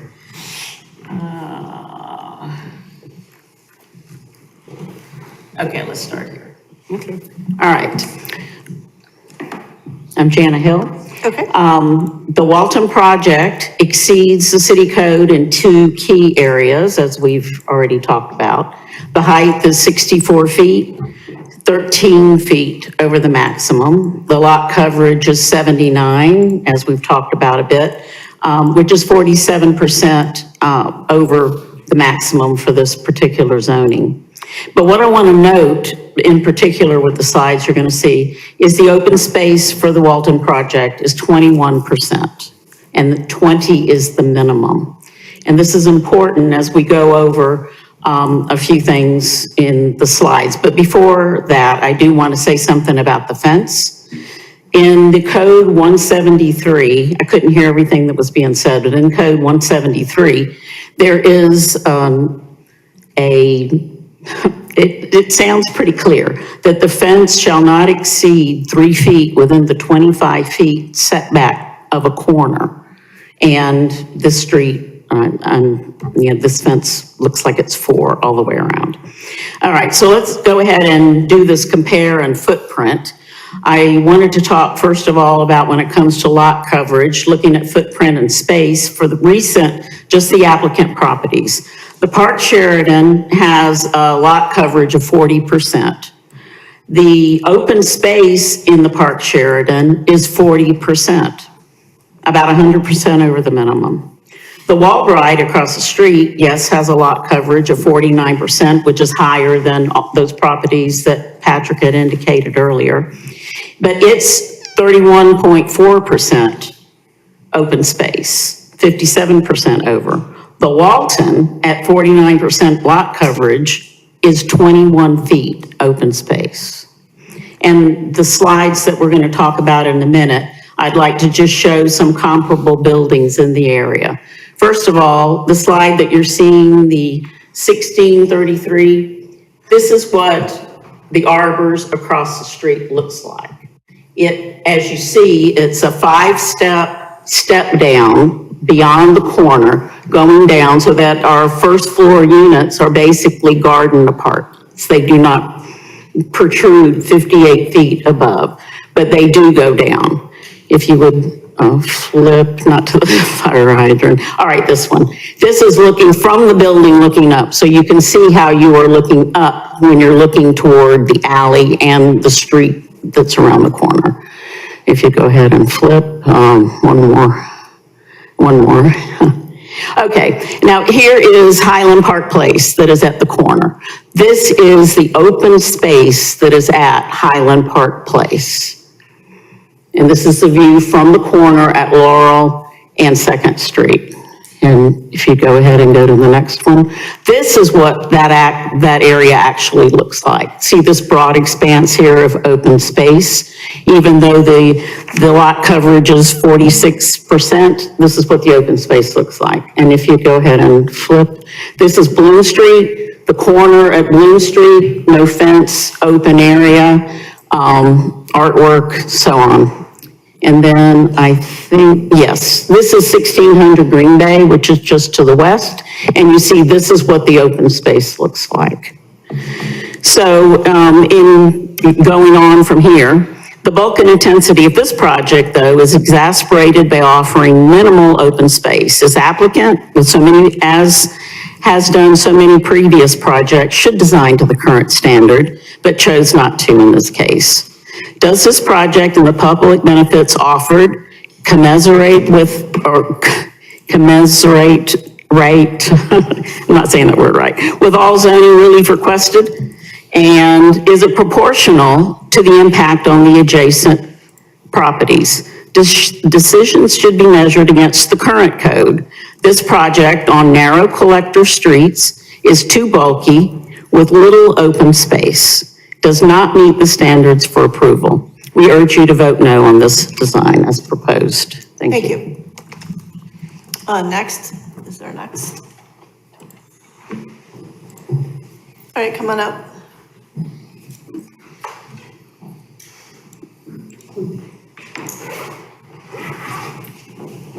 Have I previously sworn you in? No, I haven't. Do you swear to tell the truth, the whole truth, and nothing but the truth? I do. Okay, and we'll need your name and spell your last name, please. Bertha Diamond, D-I-A-M-O-N-D.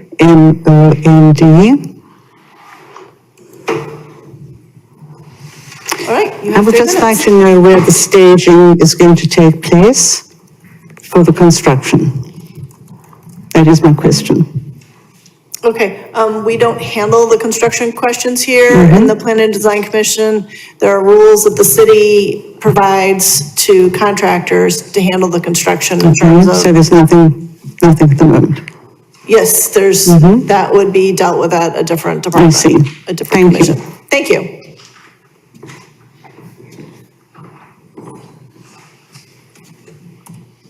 Anybody else? All right.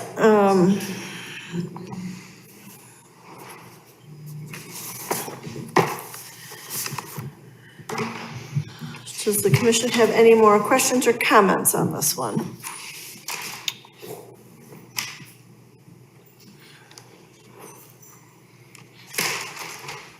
Chair, I had one comment. Oh, please. There was one public comment about working with the fire department. I just wanted to remind the commission that the fire department reviews all of these developments and provides comments. And to the extent that the fire department objects or has concerns, the planning staff transmit that either as attachment or in our report to the commission. And of course, the commission knows that because we brought up the fire department. Yes, absolutely. We would have seen that. Many other developments. Yes, thank you. I forgot about that question. So,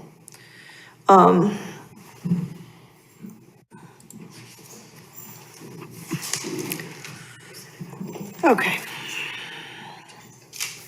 No, so if they do, we transmit that.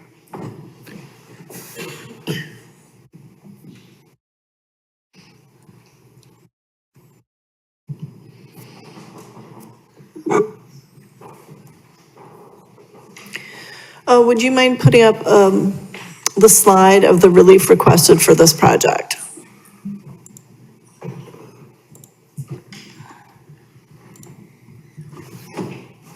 Is that the right slide, Patrick? Except for this one, right? This is struck, is that right, Patrick? Correct. Okay.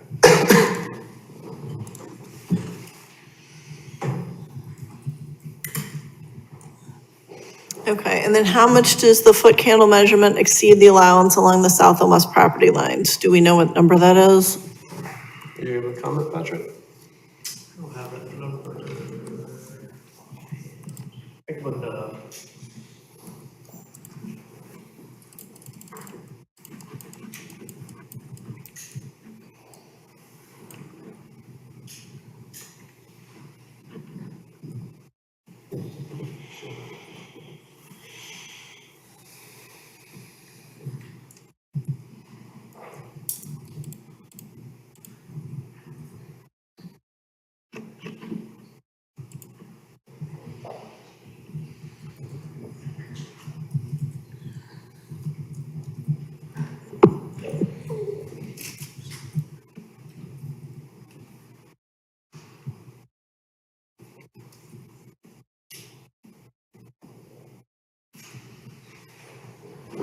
Oops, I have another question if you want while we wait for the answer for that one. So originally,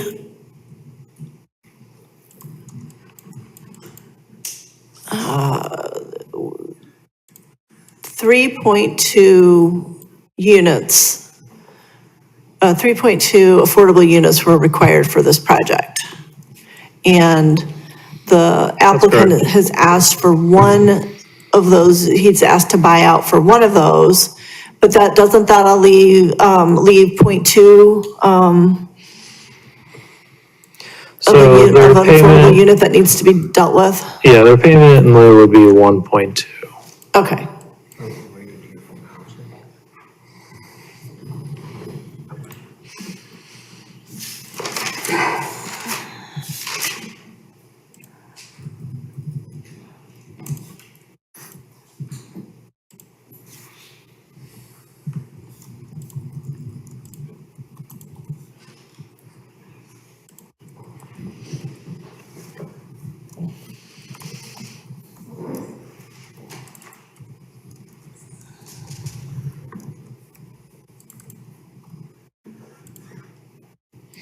Okay.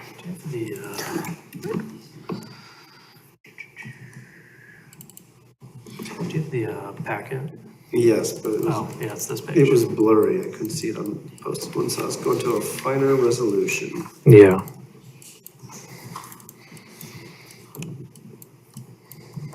Oh, I see. So along the south property line, the foot candle. So I went to the first one I found in the packet. Didn't take me long to find, but it was too blurry for me to read. So I just had to dig up a prior one that actually had resolution. I could read. I'm always working on it. Just takes me a minute. That's all right. So along the south property line, it's, okay, so it's mostly compliant. Where it is there's, how many are there on the south? There are 4. There are 1, 2, 3, 4. There are like 4 lawn lightings on the south side. And so at those areas, it goes up to, I see a high of, let's see, here's a high of 3.8 and 3.5. There's 2 3.4s. There's a 5.8 and a 6.1. So it looks like the highest at one spot is 5.8 and 6.1. And then at the other 3 lights, you can get up to the 4 range, the 3s and the 4s. But the highest is 5.8 to 6.1 foot candles. That's at like these 4 locations here. Yeah. Oh, you got it. Okay, sorry. Oh, you're good. Yeah, it's just, And that's along Walnut, correct? Right. yes. Right. There we go. Along a street, that's right. Okay. Yeah, so it's in this area, and up here. And are those down-facing lights, do we know? Those. They're required to be. They're 3,000 Kelvin CCT. Okay. That's good. I just have to find these. Uplighting. They're diamonds. Landscaped wall lighting.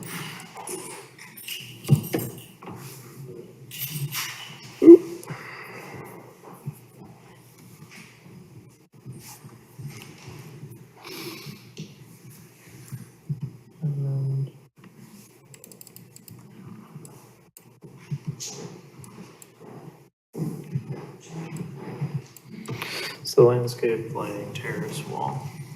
It's this one, I think. I'm just looking and reading the specs. Yeah.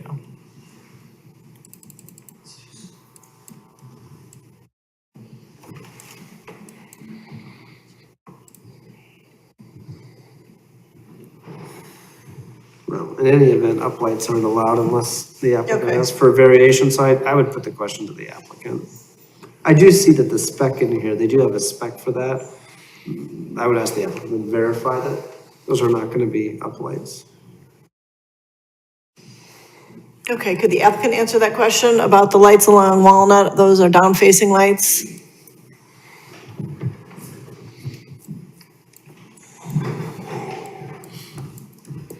Yes, they are. They're just landscape lighting to illuminate some of the bushes along the south side of the building. Okay, thank you.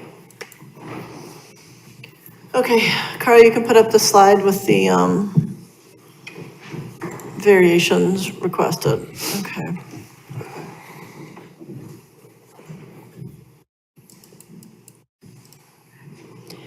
All right, so I think at this point, they're looking for findings of fact to be directed. If I may, Are we as a commission ready to do that?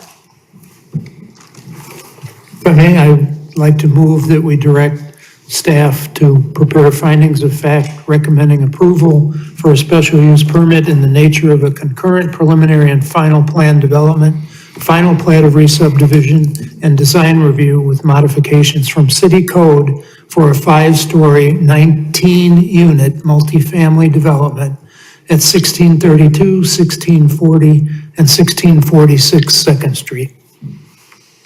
Do we have a second? Seconded. Okay, we have a second from Commissioner Mantis. So it's upon us, the relief that's being requested is asked to be offset by the $100,000 to the Highland Park Housing Fund. Do we think that is commensurate, or do we not agree with that? That's in addition to the payment in lieu as well, correct? In addition to the payment in lieu, so Payment in lieu is statutory. right. That's correct. Right. And again, always as a reminder, so the height and the lot coverage, those are the Only two modification items. requests that are triggering the consideration for public benefit. Thank you for reminding us of that. So the other things don't matter, don't. They're variations that have their own standards, but they're not included in the discussion for public benefit. Thank you. I think they've come up quite a bit, so I think that satisfies me. Again, I think the testimony on the height and the lot coverage, there's a lot of horses have been out of the barn tonight with, I mean, internally illuminated signs. There's just a lot of things that have evolved over the years, and this is where we're at. I don't know how we chop them down now.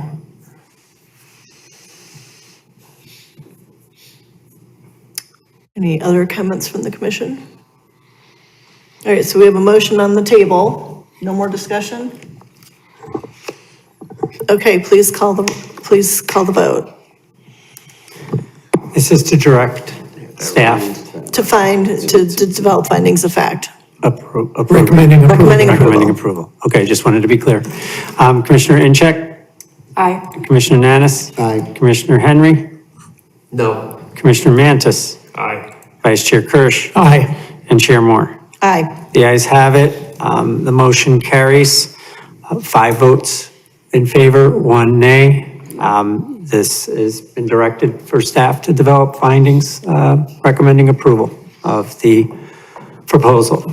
And then I would also move that we continue this item to our September 16th regular meeting, if that's acceptable to the petitioner.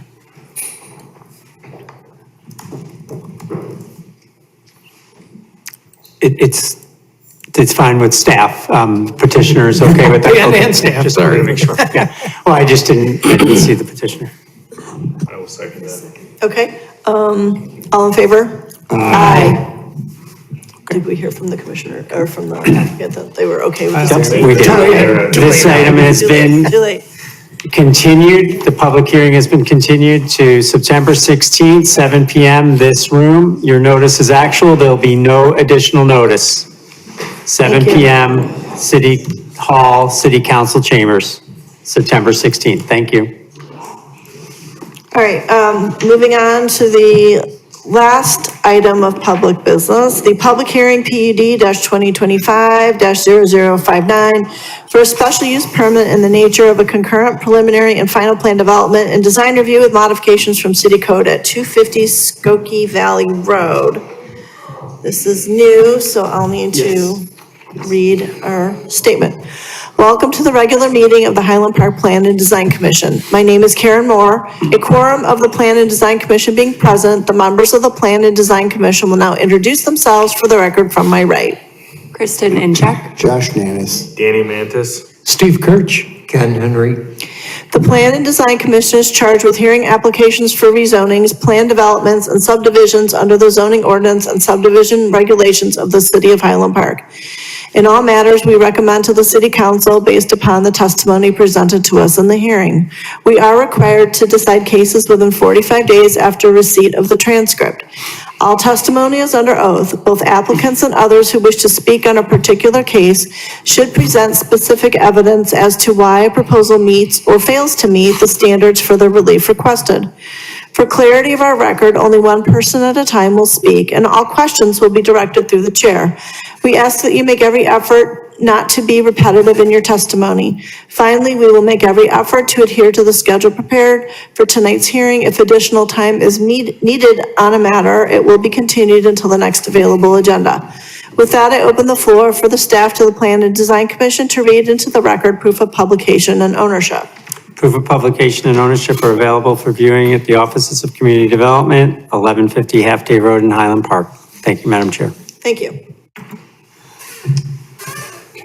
Hello again. It's been a little bit, but this is a PUD and design review for 250 Skokie Valley Road, the Kia dealership over there. Simon Design Group is the applicant, and they proposed the following changes or the following part of this development. So an addition of the showroom and sales offices of 7,158 square feet. An addition of the service, reception, and shop of 3,887 square feet. Removal of 34 parking or storage spaces for the addition.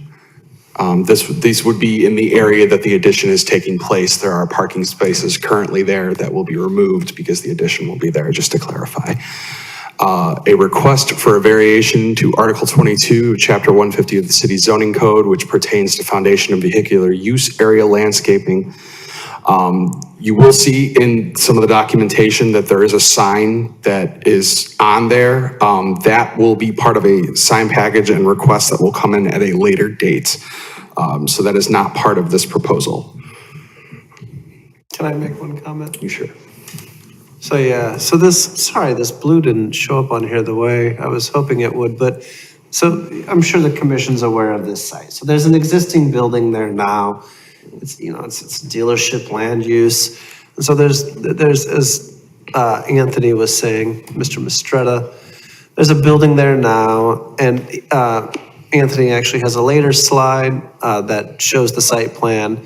But they essentially want to demolish some of the building, not all, some on the front, and then kind of redo the front, so to speak, with an addition that's larger than what's there now. And then there's parking and vehicle storage on site. Yes, anyway, sorry, continue, Anthony. Thank you. Thank you, Carl. The applicant requests the following considerations. Design review for the proposed improvements, including design materials, landscaping, layout, and exterior lighting. A request for landscaping relief to waive the requirement for vehicular use area and foundation landscaping, to be more specific. Preliminary and final plan development is triggered by section 150.105, subsection D2. Again, just to reiterate, signage is shown on the plans, but they will be part of a later submission that will come in with a sign package, and that is per the applicant. This is just the existing conditions. This lot is 104,530.93 square feet, just about 2.4 acres. Currently, there are 18 repair bays. There's vehicle storage on site, new and used car sales, and there is office space, all of which are affected in some way by this addition. Just some neighborhood context here. To the north and south, you'll find B3 with the same use, a very similar use, or just highway commercial use. The west is where it gets a little bit funky over there because you have the you have both the railroad, ComEd, and within a 400-foot, within a 400-foot radius, you also have some R6 residential. So it goes in order, it goes ComEd directly behind the building, then Railway, and then 220 some odd feet out, there are a few R6 residential homes. And then to the east is Skokie Valley Road right-of-way, and if you go further east, it is more B3 highway commercial, as is the case with a lot of car dealerships in this area. The traffic study, there was no comments from the third-party reviewer. The commission wants to consider approval of that loading or unloading in the right-of-way issue. You may, as part of your deliberation. Off-street parking and loading. The requirement is 66 off-street spaces based on the size of the lot. The applicant, we have asked the applicant to verify that on the site plan as one of the things that we've asked for revision-wise, but they have given us a parking amount and we did verify with that as well. We just need that shown on the site plan. The applicant should also indicate the depth of the and dimensions of the spaces. They have not done that on the site plan. That was one of the things we did ask for. And this can be also a condition of your approval, or if you so wish to handle it that way. This is a site map, and it's kind of hard to see from this angle, but the area that's more dark shaded is where the addition is going to be on the site plan. If you look to the right of if you look in the area that's most darkly shaded, all the way kind of going on the outskirts there, right where Carl has his cursor right now, that's where parking spaces were, and they are being removed, obviously, because there will be more building area there. So that is just an overview. This is also in your packet as well. Landscaping, this is where it gets kind of in depth with the variations here. So the ground sign planning, the applicant is essentially looking to waive all need for landscaping, ground sign plantings, vehicular use area plantings, and then the required foundational landscape buffer that exists for all commercial businesses there in the B3 district. This is not unlike what a lot of car dealerships have in the area. We do have some pictures to provide, but these are some of the variations they are requesting. And there was no landscaping plan provided because the applicant does not propose landscaping at all. So there was no submittal for that. They wish to have that requirement waived. Yeah, can I comment on the landscaping, Anthony? Sure. So the code requires a 5-foot landscape buffer along the east facade of the addition facing the street, because that's new, and new has to comply. It actually would not require any landscaping along the south or the north or the back, because those are 0-foot setbacks and there's no landscaping requirement there. And of course, they'd be allowed breaks where they have bays to get in or doors, but in general, there has to be a 5-foot landscape buffer along the east facing the street. Also, there's a landscaping requirement, a 10-foot buffer for the new area that's being paved. You know, it's there previously, is previously existing, allowed to maintain it, but what's new has to comply. And so there's a 10-foot buffer that's required. And then also, if you count these parking spaces here, 1 landscaping island would be required. And I think the other bullet point on the slide had to do with the signage, but the applicant indicated to me today by email that they would like to take the signage as a separate request at another time. And so, as Anthony was saying, so we provided 2 pictures. This is going north. So this is the subject site, and this is just going north. And then we provided this photo. This is the subject site, and then this is going south. And so this is an attempt to try to give the commission an idea as to, well, you know, what is the context of this area? What are the other properties like? I don't have anything numerical I can give you. I can say it would appear some of the other sites also don't have 10-foot buffers or 5-foot to an extent. But if you look at it all, you can certainly find some landscaping on some properties. You can certainly find rows where there aren't any landscaping islands, but I can also point out one or two where there are. So that's just an attempt to give context to the commission on the variation and to what extent the commission feels that's appropriate or not. Sorry, Anthony, go ahead. So I'll give one more look at these two, just north, and then there is south of the site. This is similar to how Carl does things with the landscaping. This is a table provided. Obviously, there is no landscaping proposed compared to what would be required by the B3 standards of Chapter 150. And it is generally true that most dealership businesses, clearly they don't want trees. They don't want birds pooping on their inventory.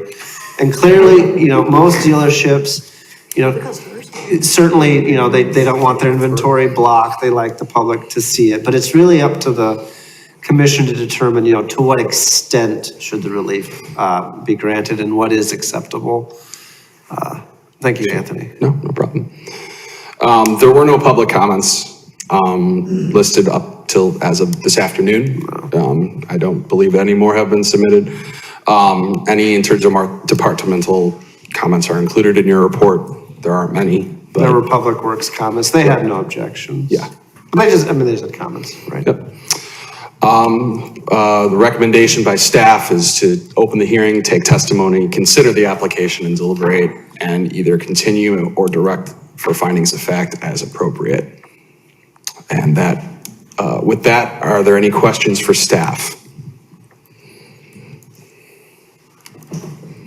The other thing I'll add, if I may, I'll just add two more things. Of course. So for exterior lighting, the applicant was clear. They stated to staff multiple times, including in writing, that they're not adding or changing to any of the pole-mounted lighting. So whatever's there is there.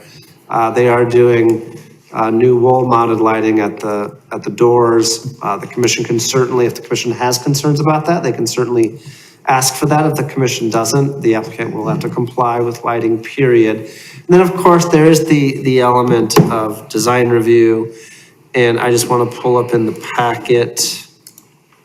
Oh, I closed it. Let me reopen it. And this is my last comment, actually, as the evening pushes on into the night. I just have one more comment. I just want to pull up the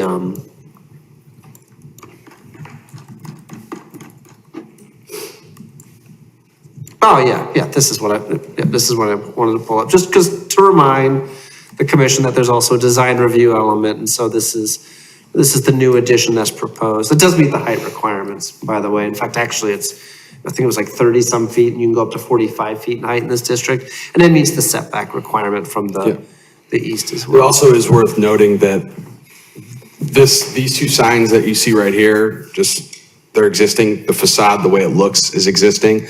The noticeable change will be actually behind, if you actually look over the area where McGrath right now would be. That's where the most noticeable area of the change would be. And then obviously the interior with the windows, but we don't handle the interior. So, is there any other questions for staff?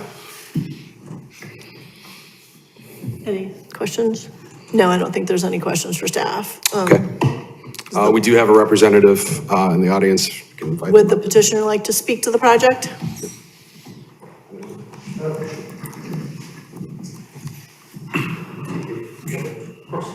Good evening. Feel free to use that clicker to go through slides. Okay, Simon, I'll let you take the word. This is Simon from our architectural firm. I'm Kevin McGrath. Okay, can you swear to tell the truth, the whole truth, and nothing but the truth? I do. Okay, and you as well? Simon, you? Yes, Okay. I do. Okay. This is the gallery design for Kia. This is the much more expensive design. There's two designs for a Kia store.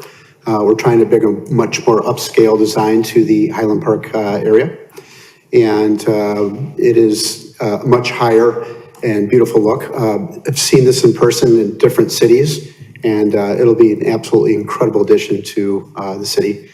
And we are looking to do landscaping, pots, and real beautiful areas, but parking and inventory marketing is at an absolute premium. Our property is a much smaller footprint than Kia would like us to have, and that's why we're requesting a variance on the landscaping. The only thing I'd like to add is that we do have 151 parking spaces right now. 66 are required, so the rest of them would be used for inventory. And I did submit a site plan earlier today indicating where the different parking spaces are laid out. Okay, because we'll need to have that. Okay. I have examples of others that have been completed, but I don't know that you need to see that, or if you're curious. No, but does anybody else have a question about anything? Or a comment? Oh, No, you're probably gonna so ask what I'm gonna ask. we've had other dealerships through here before, and I do understand the need to not want to devote a whole bunch of land to the 10-foot plantings. And, you know, I'm willing to give up the landscape island in the back.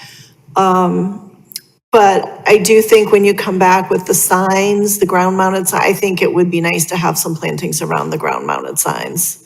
Other buildings in the area do. I know specifically the Marriott Hotel, the Courtyard does, because we spent a bunch of time on that. So I know they've got plantings around their signs. So I'd kind of like to see that. I understand the need to not have plantings going up to the foundations, not having the plantings along Skokie Valley Road, but I would like to see something around the signs when it gets to that. Okay. What page are you looking for? Oh, I'm looking for the site plan. Okay. Which is my comment too. I mean, that corridor needs some more. Needs I mean, beautifying. It needs more help, and anything you guys can do. I get the Kia. I mean, I understand the corporate problems, but you know, if we're upgrading that facade to something more worthy of Highland Park, it would be nice to find some place to get some greenery in. It doesn't have to be trees where birds sit and get after your cars, but I have some of the other dealerships, I think, I mean, they scatter stuff in other places. But I would just respectfully ask that you do anything you can to add something to break up that concrete. Yeah, we do that at other dealerships, and I agree with that. We'll give an updated plan of like pots and stuff that we can do that we feel would be appropriate. We love beautification as well, so. All right, that'd be nice to see. Thank you. Thank you. Do we need to see samples of the materials, or do we trust that what they've used at Kia will, okay, we don't need to see the samples. Kia, yeah. Okay. Huh? Won't be a lot of leeway. No, there won't be. You got what you got. Well. Well, we'll get the other, somebody else is bringing us materials next Right, we'll time, get right? that. We'll get. Okay. I brought an aluminum panel, but you know, like it's white and black, right? Is there anyone from the public who wishes to speak on this matter? There's nobody from the public who wishes to speak. All right, so they're looking to draft, Madam Chair, may I make a motion? yes, you may. I would like to move that we direct staff to draft findings of fact recommending approval for a special use permit in the nature of a concurrent preliminary and final plan development and design review with modifications from city code for the project at 250 Skokie Valley Road. Bless you.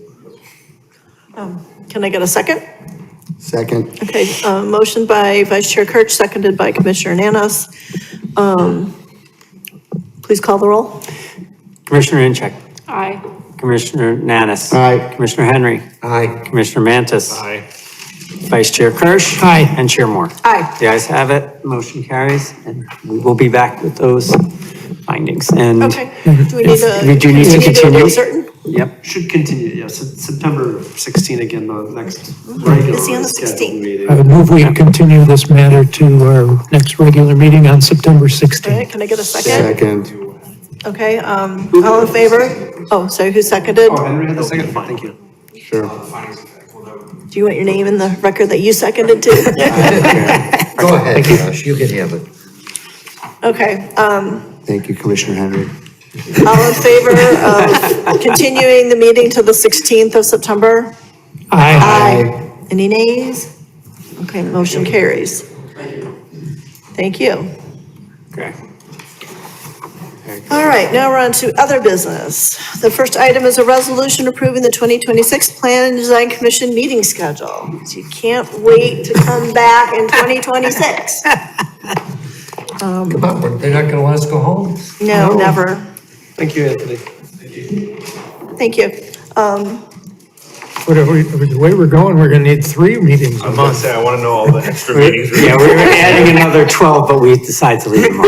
It's okay. That was not funny this afternoon in our phone meeting, and it's not funny now. So we have the full schedule there. We have the full and Carl schedule. Carl's put it up painstakingly on the went thing. through holidays and such to, avoid conflicts as best possible. Did include a July and August 1 meeting per month provision there so that, it can accommodate folks, vacation schedules and others to make that more tolerable. Of course, depending on what we have in terms of applications, if we ever need to have a special meeting, we can call one, as you well know. So, who knew, right?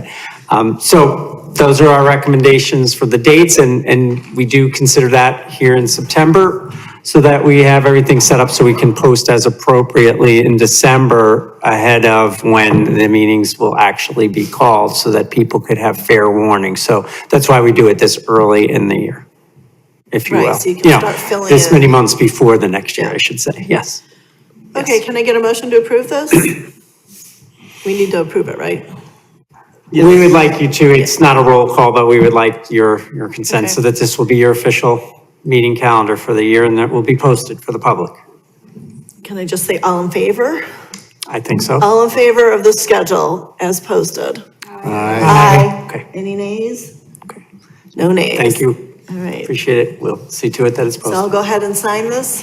Yes. Yes, please. That's correct. Those are duplicates. You only need to sign one. All right, I have signed it. Okay, great. Different paper. And we'll post that accordingly when the time comes. Thank you.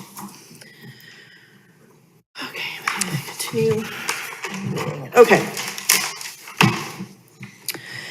Are there any administrative design review updates? Just one, and this came up earlier, the aforementioned sign package also had an administrative design review I don't know if it was 2 or 3 weeks ago.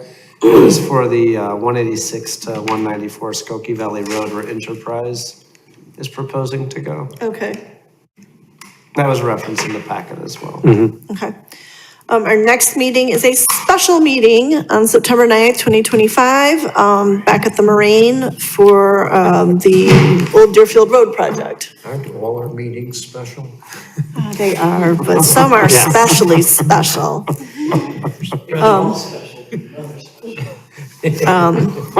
Do we have Is the a, mayor of a parking spot at the Marine?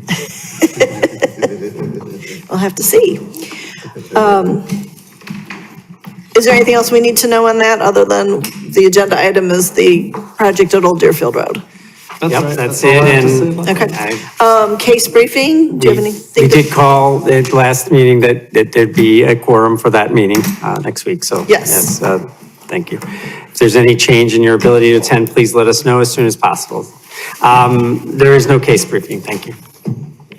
How could there be? You've been too busy preparing us for these meetings.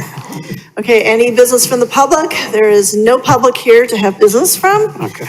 You've scared them all away. All right,